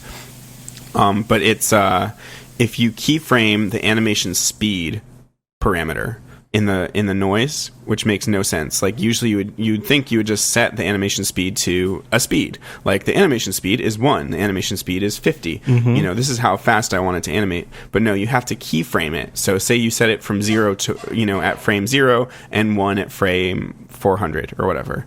Then that will actually cause the noise to animate, and not in the way you would expect. You'd expect it to like slowly accelerate. But it actually just does a constant thing. It just constantly shifts. So like that don't make no sense, but that's apparently how to get it to work. So that worked both in Octane Scatter when I was doing So in scatter, I really like to, rather than using just a random effector, because a random effector will get you randomized scale buildings, for instance. But if you look at a big cluster of them, like New York City, for instance, say you see something like that's like super dense like that, it'll still look kind of uniform because you'll see there, just variation in scale, but there's no like variation to the whole shape of the thing, if that makes sense. Mm-hmm. But if you use a noise to control the scale in Octane Scatter, you can get that kind of clumping that you would expect. So like wherever you've got white, your buildings gradually grow up in scale. So you see these kind of peaks and valleys in the randomness. So it's like more randomness than just a random effector. Is that making some sense? Yeah. This would be a great tutorial. Yeah, okay, cool. Yeah, I'll put it in my I'll put it in my tutorial for the volumetric stuff and scatter for the next one that I'm doing for EJ. But yeah, so that works great. And then keyframing the noise in terms of the animation speed was what made it animate, which was cool. Yeah, man. And then what else? So I finally got environment fog working, which was like a huge breakthrough. And I did that because I stumbled on this like tutorial that not many people have seen by this guy named John Burdock, where he shows how to set up a projector rig in Octane, which is something I've done before, but he took it to the next level by pinhole camera type thing. Exactly. Yeah. Like taking a light, for instance, and making it super small because, exactly, that's like a pinhole camera. You just put a texture in it, and then it can project on stuff if it's in like the distribution, I think. I can't remember the difference between... So distribution and texture, I get this question once in a while, like, what's the difference? I think that that with texture, the image actually locks onto the projector. So like wherever you move the projector, it'll follow. But with distribution, if you put a texture in it, the image will stay put. And wherever you move the projector, it'll kind of swim through that texture. Does that make sense? Mm-hmm. Anyway, so I'm just getting off track, but he showed how to actually to create the projection rays by using the environment fog. So that's not the fog volume, but the environment fog. And I'll link the tutorial in the show notes. But so he used some crazy values for the environment fog. He put like the thickness around 100, which I think is kind of normal. But he took the density down to 0.001, which was unexpected. And then volume step length, he put it like 0.1. Yeah, seems like he that took the would density. crash your computer out. No, you're not. Oh, I'm thinking the other density. way. Oh, yeah, You're thinking of like either voxels or volume step length or something. Yeah. He put the volume step length to 0.5, and then he put white color into the absorption and also white color into the scattering. So white for both of them. Okay. And I don't know the science behind this. I'm like, he put in the magic stuff and it worked. Yeah. And then I got it to work, But so he put white into the scattering medium, and then he showed that you can even blow that out past a value of 1 to like 5, for instance. Like he put in a float texture, so he like blew it out to 5, and that beefed things up even more. So yeah, those values totally worked for me, and then I could just mess with the density slider to get that kind of slicing, like that, to get the fog to fall off more or less quickly, and decide on how many buildings I wanted to see like clearly in the foreground before things got super hazy and the fog started to take over. And then it was also a matter of playing with like lights in the scene and boosting those if things got too dark, because if you up the density, then things would get darker, and you compensate by adding in more light, basically. But that totally worked for me, and I haven't been able to get the environment fog working since the alpha. In the alpha, it was pretty straightforward, at least for when the guy from Glass Hand Films, Brandon Clements, showed it in his tutorial. It used to be that you would just pump the thickness all the way up to like the highest value possible, and then it would work. But now, it's just weird. Like, there's no good documentation on how this crap should work. And I swear it's changed, so it has. It totally changed from the alpha. Yeah, I don't get it.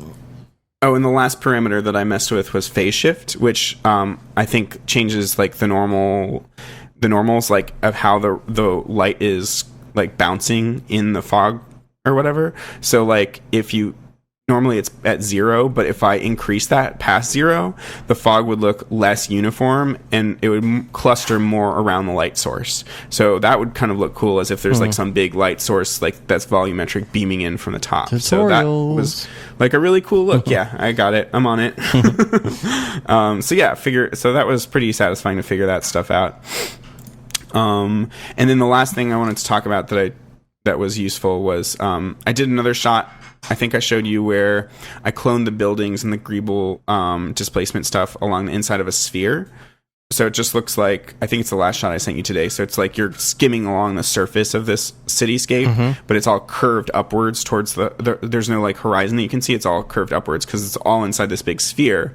And then I put a light, like a spherical light at the center of the sphere. And I also put the camera inside a null with the null at the center of the side at the null in the center of the sphere.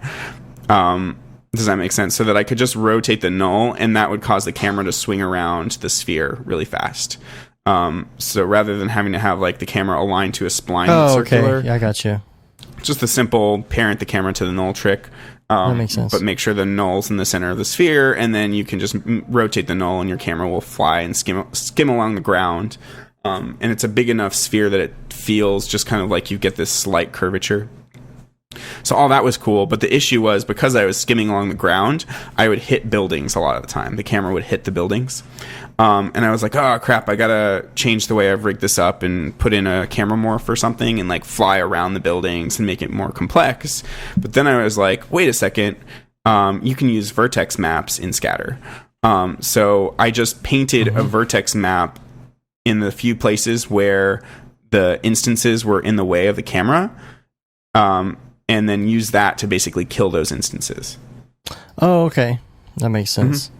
So that way I didn't hit them buildings. I haven't done much with the vertex map stuff because that was just introduced recently. Yeah, it was. Yeah. Yeah, totally. So I'm ready to get into that. My problem is that I have to upgrade like 1,000 things before I can upgrade Octane anymore. So that sucks. Yeah, that's lame. So, what else we got here? So I've got my David Ariev Super Mega Octane tutorial list. Yes. We're going to post that. We're going to post that in the show notes, and we're going to post it in a blog link in case you ever want to like go back and reference it. That'd be great. I'll post it on my site at some point too once I get around to it. I'm just so freaking busy.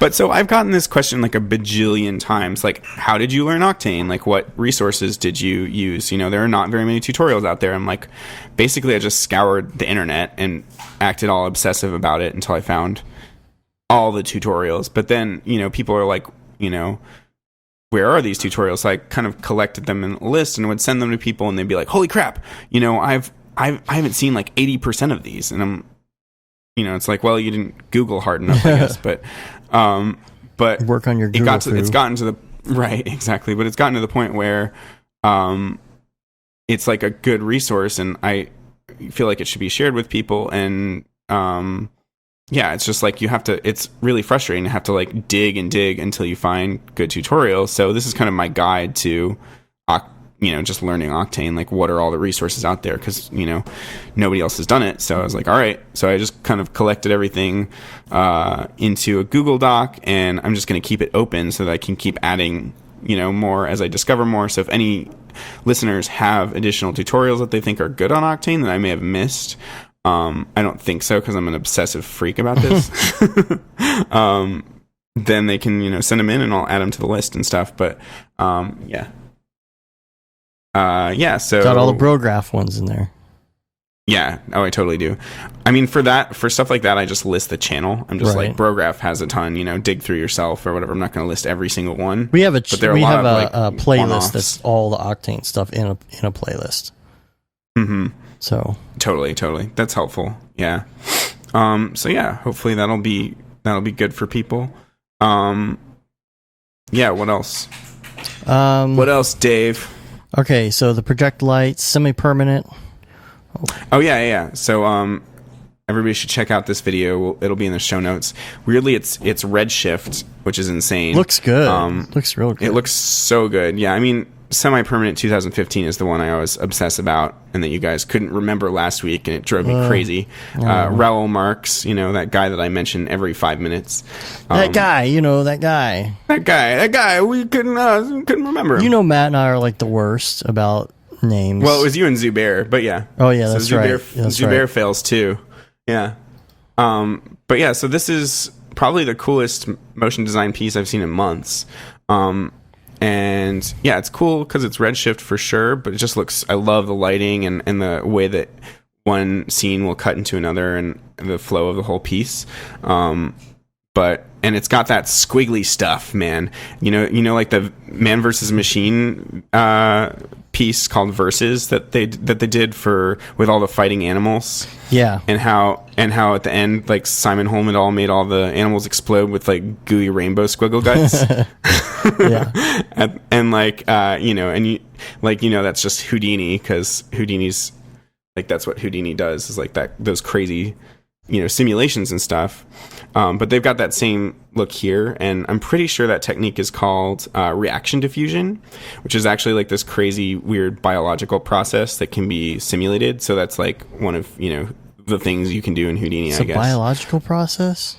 It's like biological and chemical. It's like I don't know much about it. There's like when I Wikipedia it, there's a whole bunch of math that slaps me in the face and then I run away.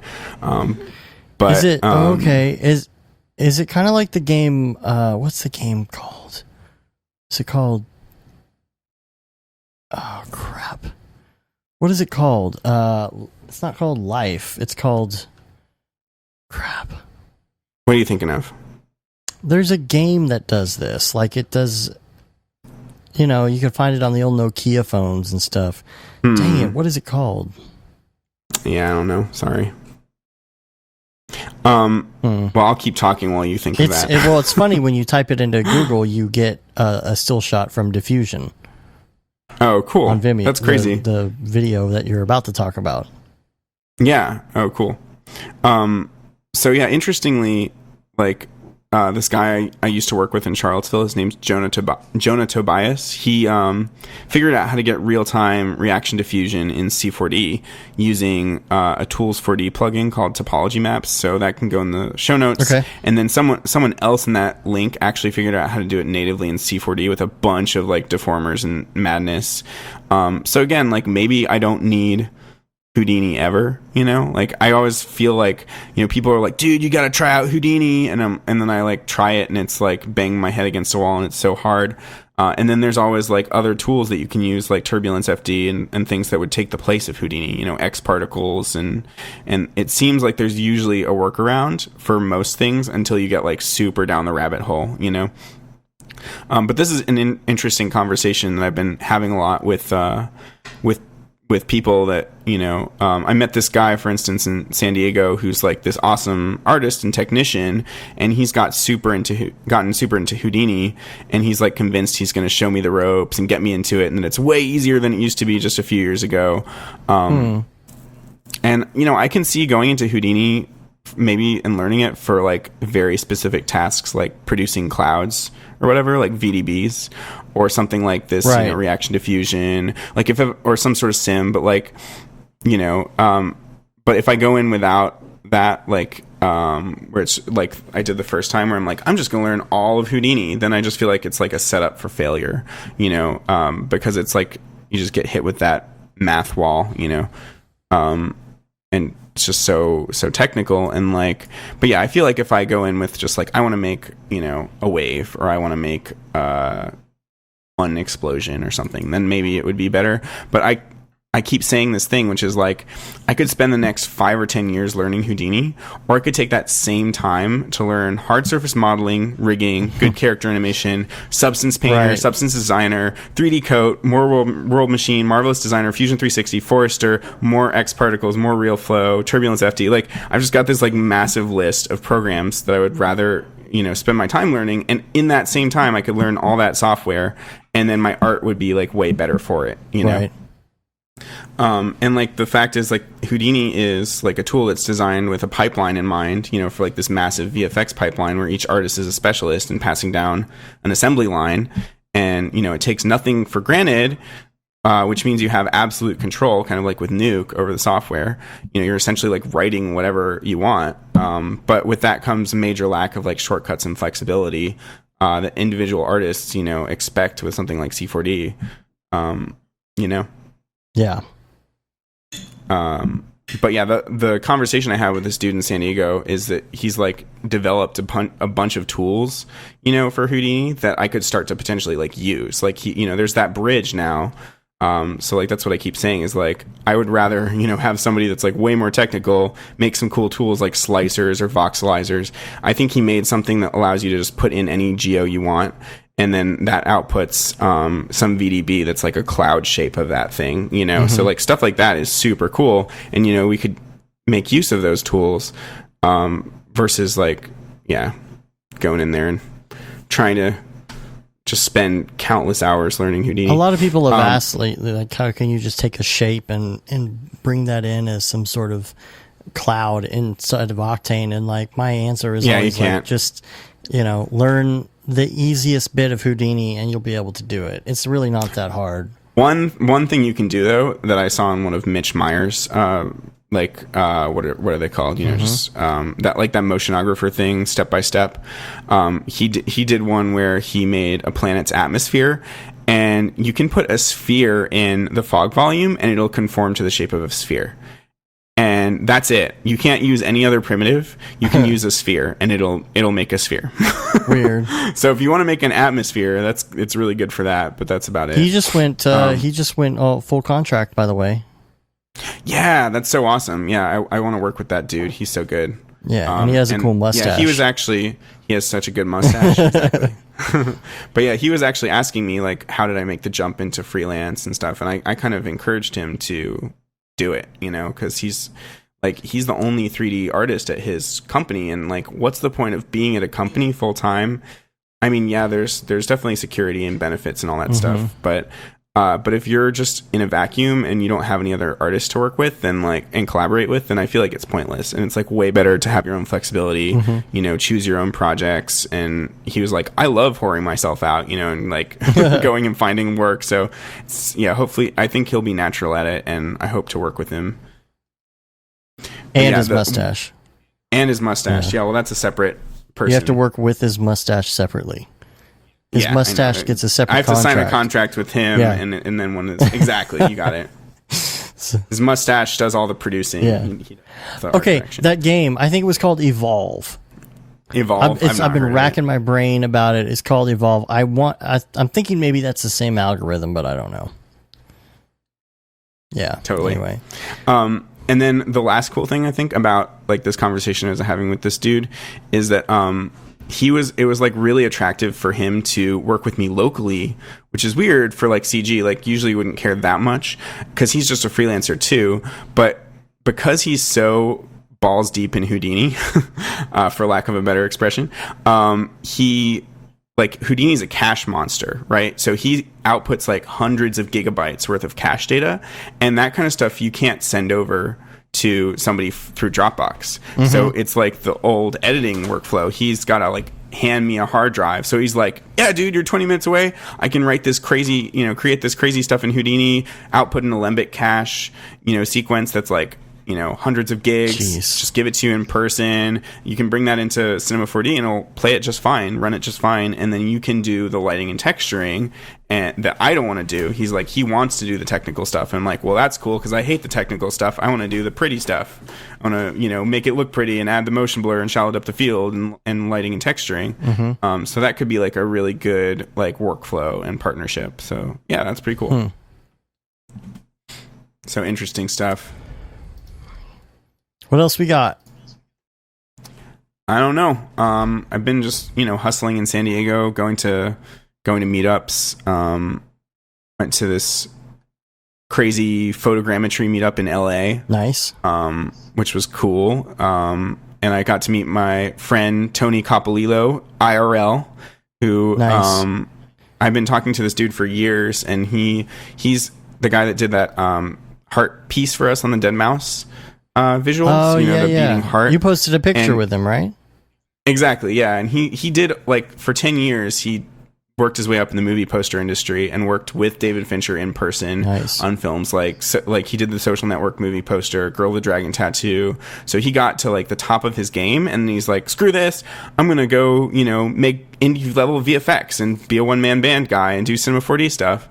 And he also did an FX PhD class on creating like fully procedural textures, which was super mind-blowing, but also like, you know, it like I'm using Octane, so it's not as relevant now, but I want him to get into Octane because he would get so like nitty gritty with like those you know, nodes and crazy textures and stuff.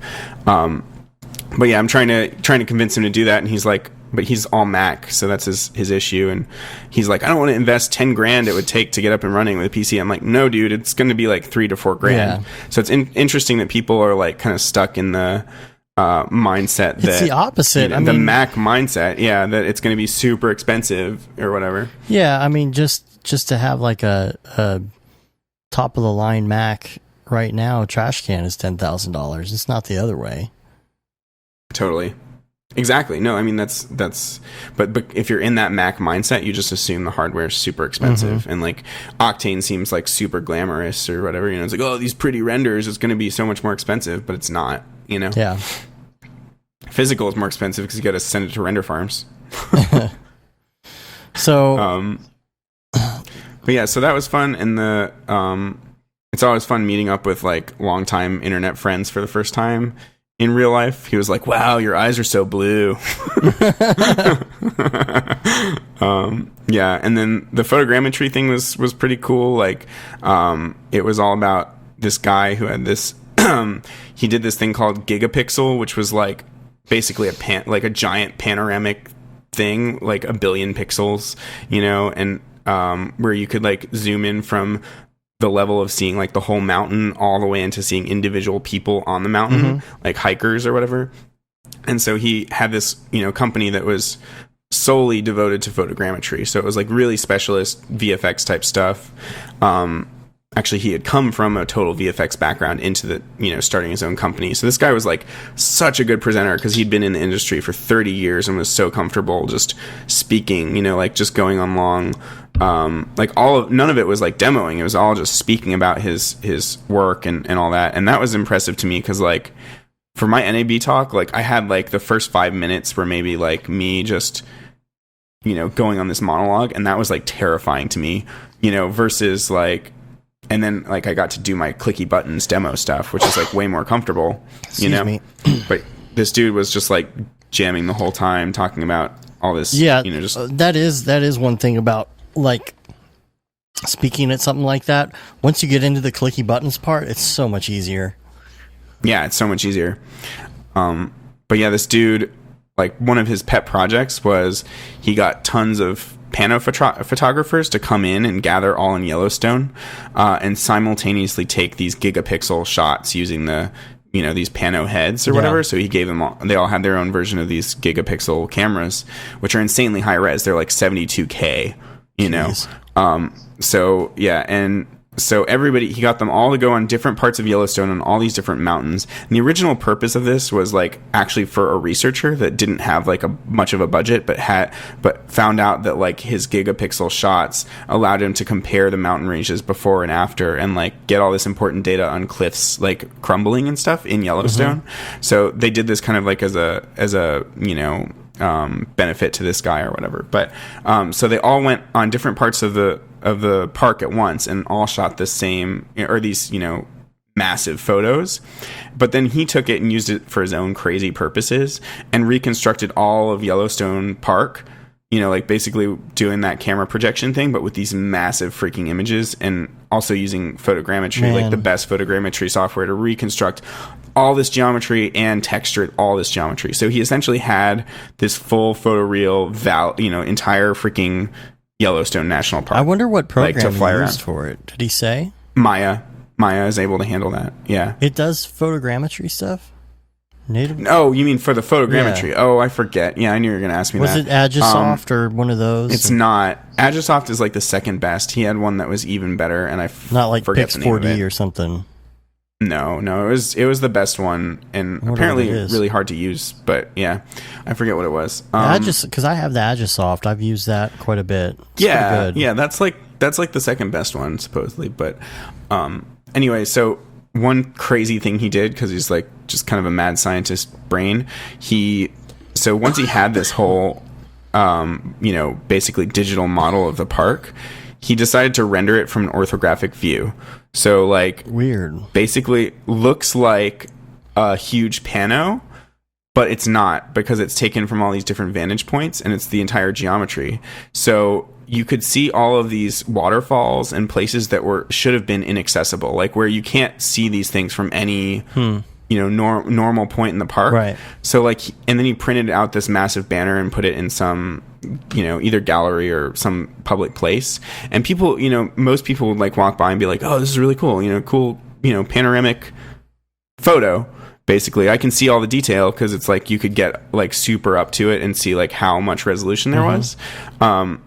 But the people that actually were familiar with Yellowstone would get pissed off at it and be like, you can't see all this stuff from anywhere.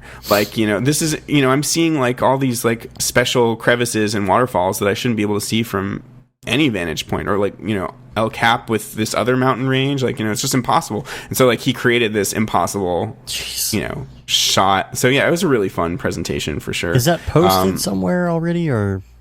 No, I don't know if it will be. I think it was just for SIGGRAPH. It's like the ACM SIGGRAPH chapter of LA or something. So yeah. But yeah, so yeah, and I met one other C40 Octane dude in San Diego who is awesome to geek out with. He's the only Octane person that I've met in San Diego so far, and he'd actually bought your plugin. Oh, really? Nice. So that was cool. Yeah, though he hasn't listened to the podcast yet. And Ash Thorpe actually lives less than an hour away from me now, in this place called Temecula. Though I pronounced it the first time I pronounced it, I was like Temecula. So Chelsea and Cyrus like laughed at me for that. What's calculus? It's like, what's calculus? Exactly. What's calculus? My brother actually helped him pick out a book for his daughter at the bookstore where he works the other day. Mm-hmm. He told me, he's like, I helped Lou Diamond Phillips find a book for his daughter on something. I was like, was it calculus? That's awesome. Nice. Yeah, I tweeted Ash to see if he wanted to meet up, and he told me that he lived in Temecula. But then I was like, oh, let's meet up, bro. I've been, whatever, wanting to meet you. And he didn't respond. I'm too busy in my ivory tower. Exactly. That's yeah, it's like too busy being Ash Thorpe. Yeah. Blah, blah. Okay. Maybe someday. Hanging out with people all day. Hanging out with people. Hanging out with Vitaly and Mache. Beeple's our way in. Beeple's our way in to Ash Thorpe. You know that. Beeple's better than Ash Thorpe. Anyway. Suck it up to him already, I see. No, see, Beeple is our way in. Beeple, you hang out with him all the time. Tell him he's got to be on the show. Okay. And he's got to hang out with David Ariev in person. Yep. Totally. Cool, man.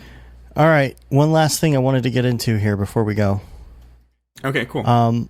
And this doesn't have to get too super crazy or anything. You don't have to get too super far into this. But I was thinking about this today, and, okay, this is why I was thinking about this. Because you're looking at sites like Behance, for example, right? Or Dribble. That's the new hotness, right? Yep. Which I still want to freaking invite for that to be an actual contributor or whatever you call it. So please, somebody hit me up. So,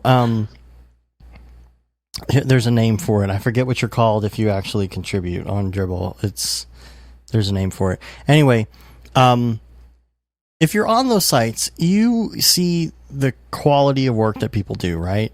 And a lot of people go on those sites to find somebody to hire. So it's like, oh, this person has a great reel. This person has a great reel. Oh, these people have a great reel. I want to hire one of them. I want to find out prices from them. What you don't ever get from any of that is anything else about who they are or how they work or what their workflow is. When you, for example, that voiceover thing I was talking about, right? I heard a sample from the voiceover guy. It sounds great, right? But you don't know what else goes into that voiceover. What problems are going to arise? You don't know about that person's other skills besides their MoGraph ability. And so it's interesting because there could be, let's say you find 5 people on Dribbble and they all have like a very similar reel. You don't know what their background is. You don't know how long they've been working. How good are they with clients? And it's something that's so important, you know, as a contractor or as somebody who is working for an ad agency. A lot of times there are ad agencies and they hire people based on their ability, and they'll get those people in there and they want them to be self-sufficient. They want them to work with clients. You know, they want them to be able to. Well, and it helps to know, like, rather than just seeing a reel, you know, like what software are you using? Like, because it would be easy to, you know, if I were to choose another freelancer to work with on a 3D project, you know, I would choose another C40 Octane person, you know, because when you have that compatibility in software, a lot of the time it makes that workflow so much more easy, you know? Yeah, the thing about, you know, especially... Is that not really what you're talking about? No, you're talking it is, but it more like, okay, let's say that you run an ad agency, right? And you are the one who has hired this really super BA, you know, dude who used to be a freelancer maybe or something, or is like really good at what he does. He comes in and then you realize this person needs to be self-sufficient and work with the client on a regular basis. They need to be able to construct an email and a sentence in an email without looking like a blithering idiot, right? So, and then all of a sudden you find out, well, this person doesn't know how to construct an email or how to get back to a client within a decent amount of time, you know, or talk to a client on the phone even. You know, there are so many other skills behind it. And to me, it almost seems like there needs to be, like Dribbble or one of those sites that need a rating system like on the other aspects of this person. Oh, I see. You know, yeah. Because I'm thinking, like, if I'm going to hire a contractor, for example, they might have a great reel, and then this has happened to me before, especially with graphic designers in general.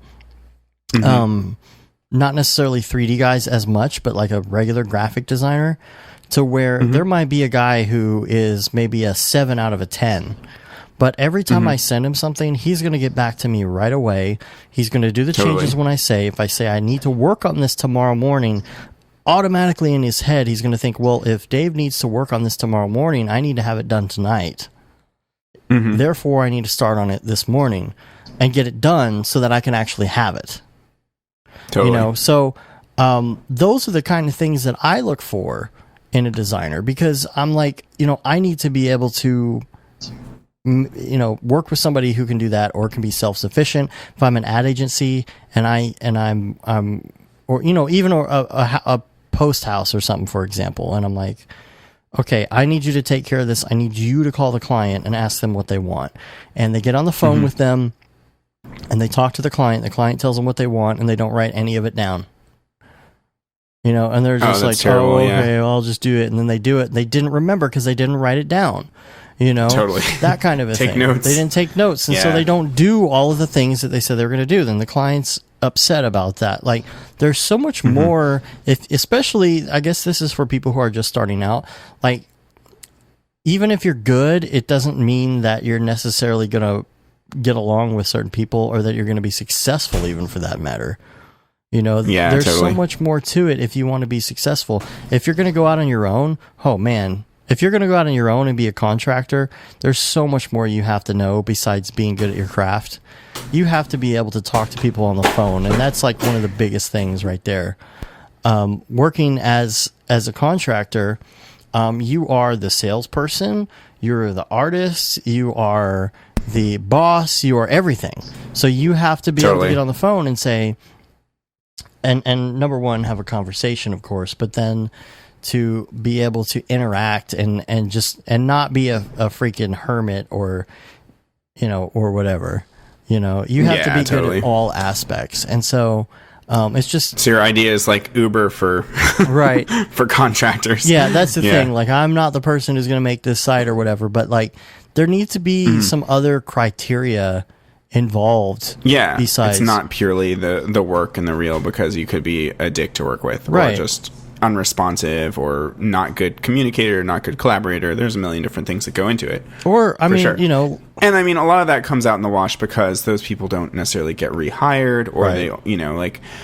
But you're right. If you're just kind of trying to work with someone that's new to you, it would be nice to have a little more security or, you know, background info or whatever it is, you know. Well, and not only that, but like that helps determine what type of field you're going to get into. There definitely is a place for the person who can come into an agency or a post house and just be a guy who just is a technical guy who just gets things done. Totally. And never talks to a client. But like, you got to figure out if you're that person or not. You know, if you can't talk to people like that, or maybe you can't, maybe you don't want to. Maybe you don't want to talk to clients. Yeah, lots of people are like, keep the freaking clients away from me. I want to do my art, or I want to do my technical thing, or I want to be told what to do. You know, I don't want to be creative in that way. I want to be told what to do every day. And, you know, there are lots of different roles for people depending on their personalities, for sure. Just another thing to think about. I just thought I'd put that out there. But it's definitely something to consider, you know, in your career path. So, yeah, definitely. I think we had a decent show. I think so. Yeah, totally. I'm in an awkward setup right now. I'm in the middle of my living room, so it's all good. My they've been like making dinner and trying to move about me without making noise. You know, making noise, which is definitely funny. And there have been some little funny incidents where I have to mute the mic. But other than that, things are good. Yeah, swinging from the chandelier and stuff behind you, you know. Exactly. Yeah, just total fucking shit show. Sorry. Now I'm becoming people. Yeah, there you go. Oh man. All right. Well, I guess we're gonna get out of here. We will have some sort of a show for Sunday, whatever's going on. You can rate us on iTunes. You can leave a review. We are now past May. We are supposed to be announcing a winner. I think I just thought of it, so I'm going to have to figure that out for the next show, who the winner of the t-shirt was. There was the contest going on for the review thing for whoever writes a review for us. But if you write a review for us, it would definitely help, because that helps get our ratings up on iTunes, as well as just subscribing to us in general. If you're somebody who just listens to the show on YouTube or Vimeo, or if you go to the website to listen, or you download it, or whatever it is, it helps if you go on and you actually talk to us or subscribe to us. Subscribe to us. I'm reading ahead here. Subscribe to us on there. You can also talk to us via many different forms of social media. We'd love it if you email us at brograph@brograph.com and let us know show topics. That's what I'm really looking for right now. We want to hear from you. We want to know what you want to hear about on the show. So again, send us your topics, and it doesn't matter if it's something you think is like noob or something complex, whatever it is. Questions. We want more questions. Please send them in.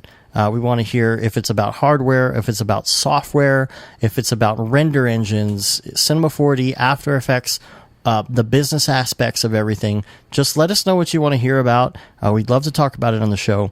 You can also subscribe to our newsletter. We've got a newsletter that is going out this week. I've been working on. You can say you've been there, done that, got the t-shirt with the No Brograph, No Mograph tee, the Paul Babb 2020 shirt, which all the profits go to Doctors Without Borders, if you want to have that and support the best CEO ever. And then we also have the t-shirt that is the Gate and DeSimone t-shirt, which is a limited edition. It will not be there forever. Don't know when it's going to go away, so you better get it now.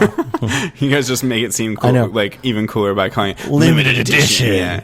Yeah, I see you sporting your red one all the time on Facebook. Oh, it's true. I love that shirt. Yeah, as well as the regular Brograph shirt, which you're wearing right now. I'm wearing classic. Right now. I've got like at least a week's worth of swag shirts. Nice. Yeah. Cinema 4D and whatnot. Nice. Yeah. I'm building up my collection as well. So we're on Facebook, Twitter, Instagram, of course, YouTube, brograph.com. We're working on our Twitter setup as of this. I'm sorry, our Twitch setup as of this week. Trying to get all our live stuff ready so that we can do all sorts of cool live streams, whether it's on Brograph or collaboration with EJ. We're working on that as well. We're going to do some cool, massive like Skype stuff with all these people and video and all this stuff on Twitch. So that's going to be a lot of fun here pretty soon. You know, we said we were going to do that after NAB. That's what we're working on. There's a lot of technical stuff involved in order to do it right. So we're doing a lot of R&D and getting all that working and spending money on that as well. So, you know, buy some shirts so we can, and some plugins so we can support that. So that about wraps it up. We got EJ next week, and then we've got the week after. It'll be back to me, to normal. Matt and Dave. And we've got some other stuff as well. We're going to have Caitlin on the show here pretty soon. We're trying to work out a date for that. We were trying to do that, but when Matt got sick, that didn't all work out as planned. So that's in the pipe. We're also talking to some other people. We've been talking to Noseman, for example. We're going to have a total geek out episode with Noseman. You know it will be, because you know that dude can talk geeky. Oh yeah, totally. Love that dude, man. He's instantly your best friend. That's true. Yeah, he gives really cozy hugs.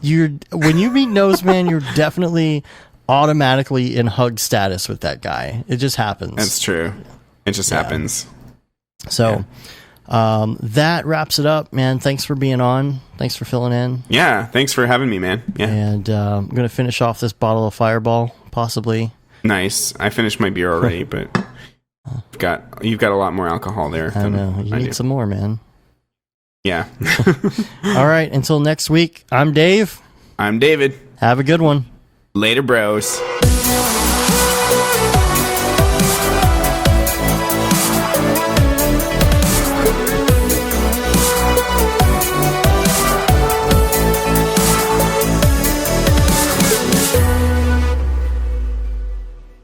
It's pretty good, I guess. Brograph.com, an online resource for learning critical components of Cinema 4D and After Effects, specifically catered to help you prevail as a motion graphic designer. What's up, bros? Welcome to another Brograph motion graphics tutorial. We give you professional time-saving tips, shortcuts, and lessons that help give you an edge over your fellow designers. Not only this, but our new Brograph Talks help you in your file management, hardware configuration, and client relations. I love projects that scare me. When our art director comes to us and asks for something that I had never done before, man, it gets me pumped. Join us for live sessions, check out our crazy Cinema 4D experiments, or just watch our Fun with Brograph series, where we show you practical applications for techniques learned in previous tutorials. Do this from the beginning, and your client is going to respect that, and they're going to respect you, and they're going to respect your time. Subscribe today and get automatic updates on the latest tutorials, tricks, tips, and inspiration brought to you by industry professionals Dave Koss and Matt Milstead, all with a slight dash of dry humor peppered in. Real nice banana. Brograph.com, your source for tutorials that will help you thrive in the motion graphics industry. Don't just play around with Cinema 4D and After Effects, master it, and make money by becoming indispensable at your workplace. We don't care how you get here, folks. Just get here. Subscribe now to Brograph Tutorials.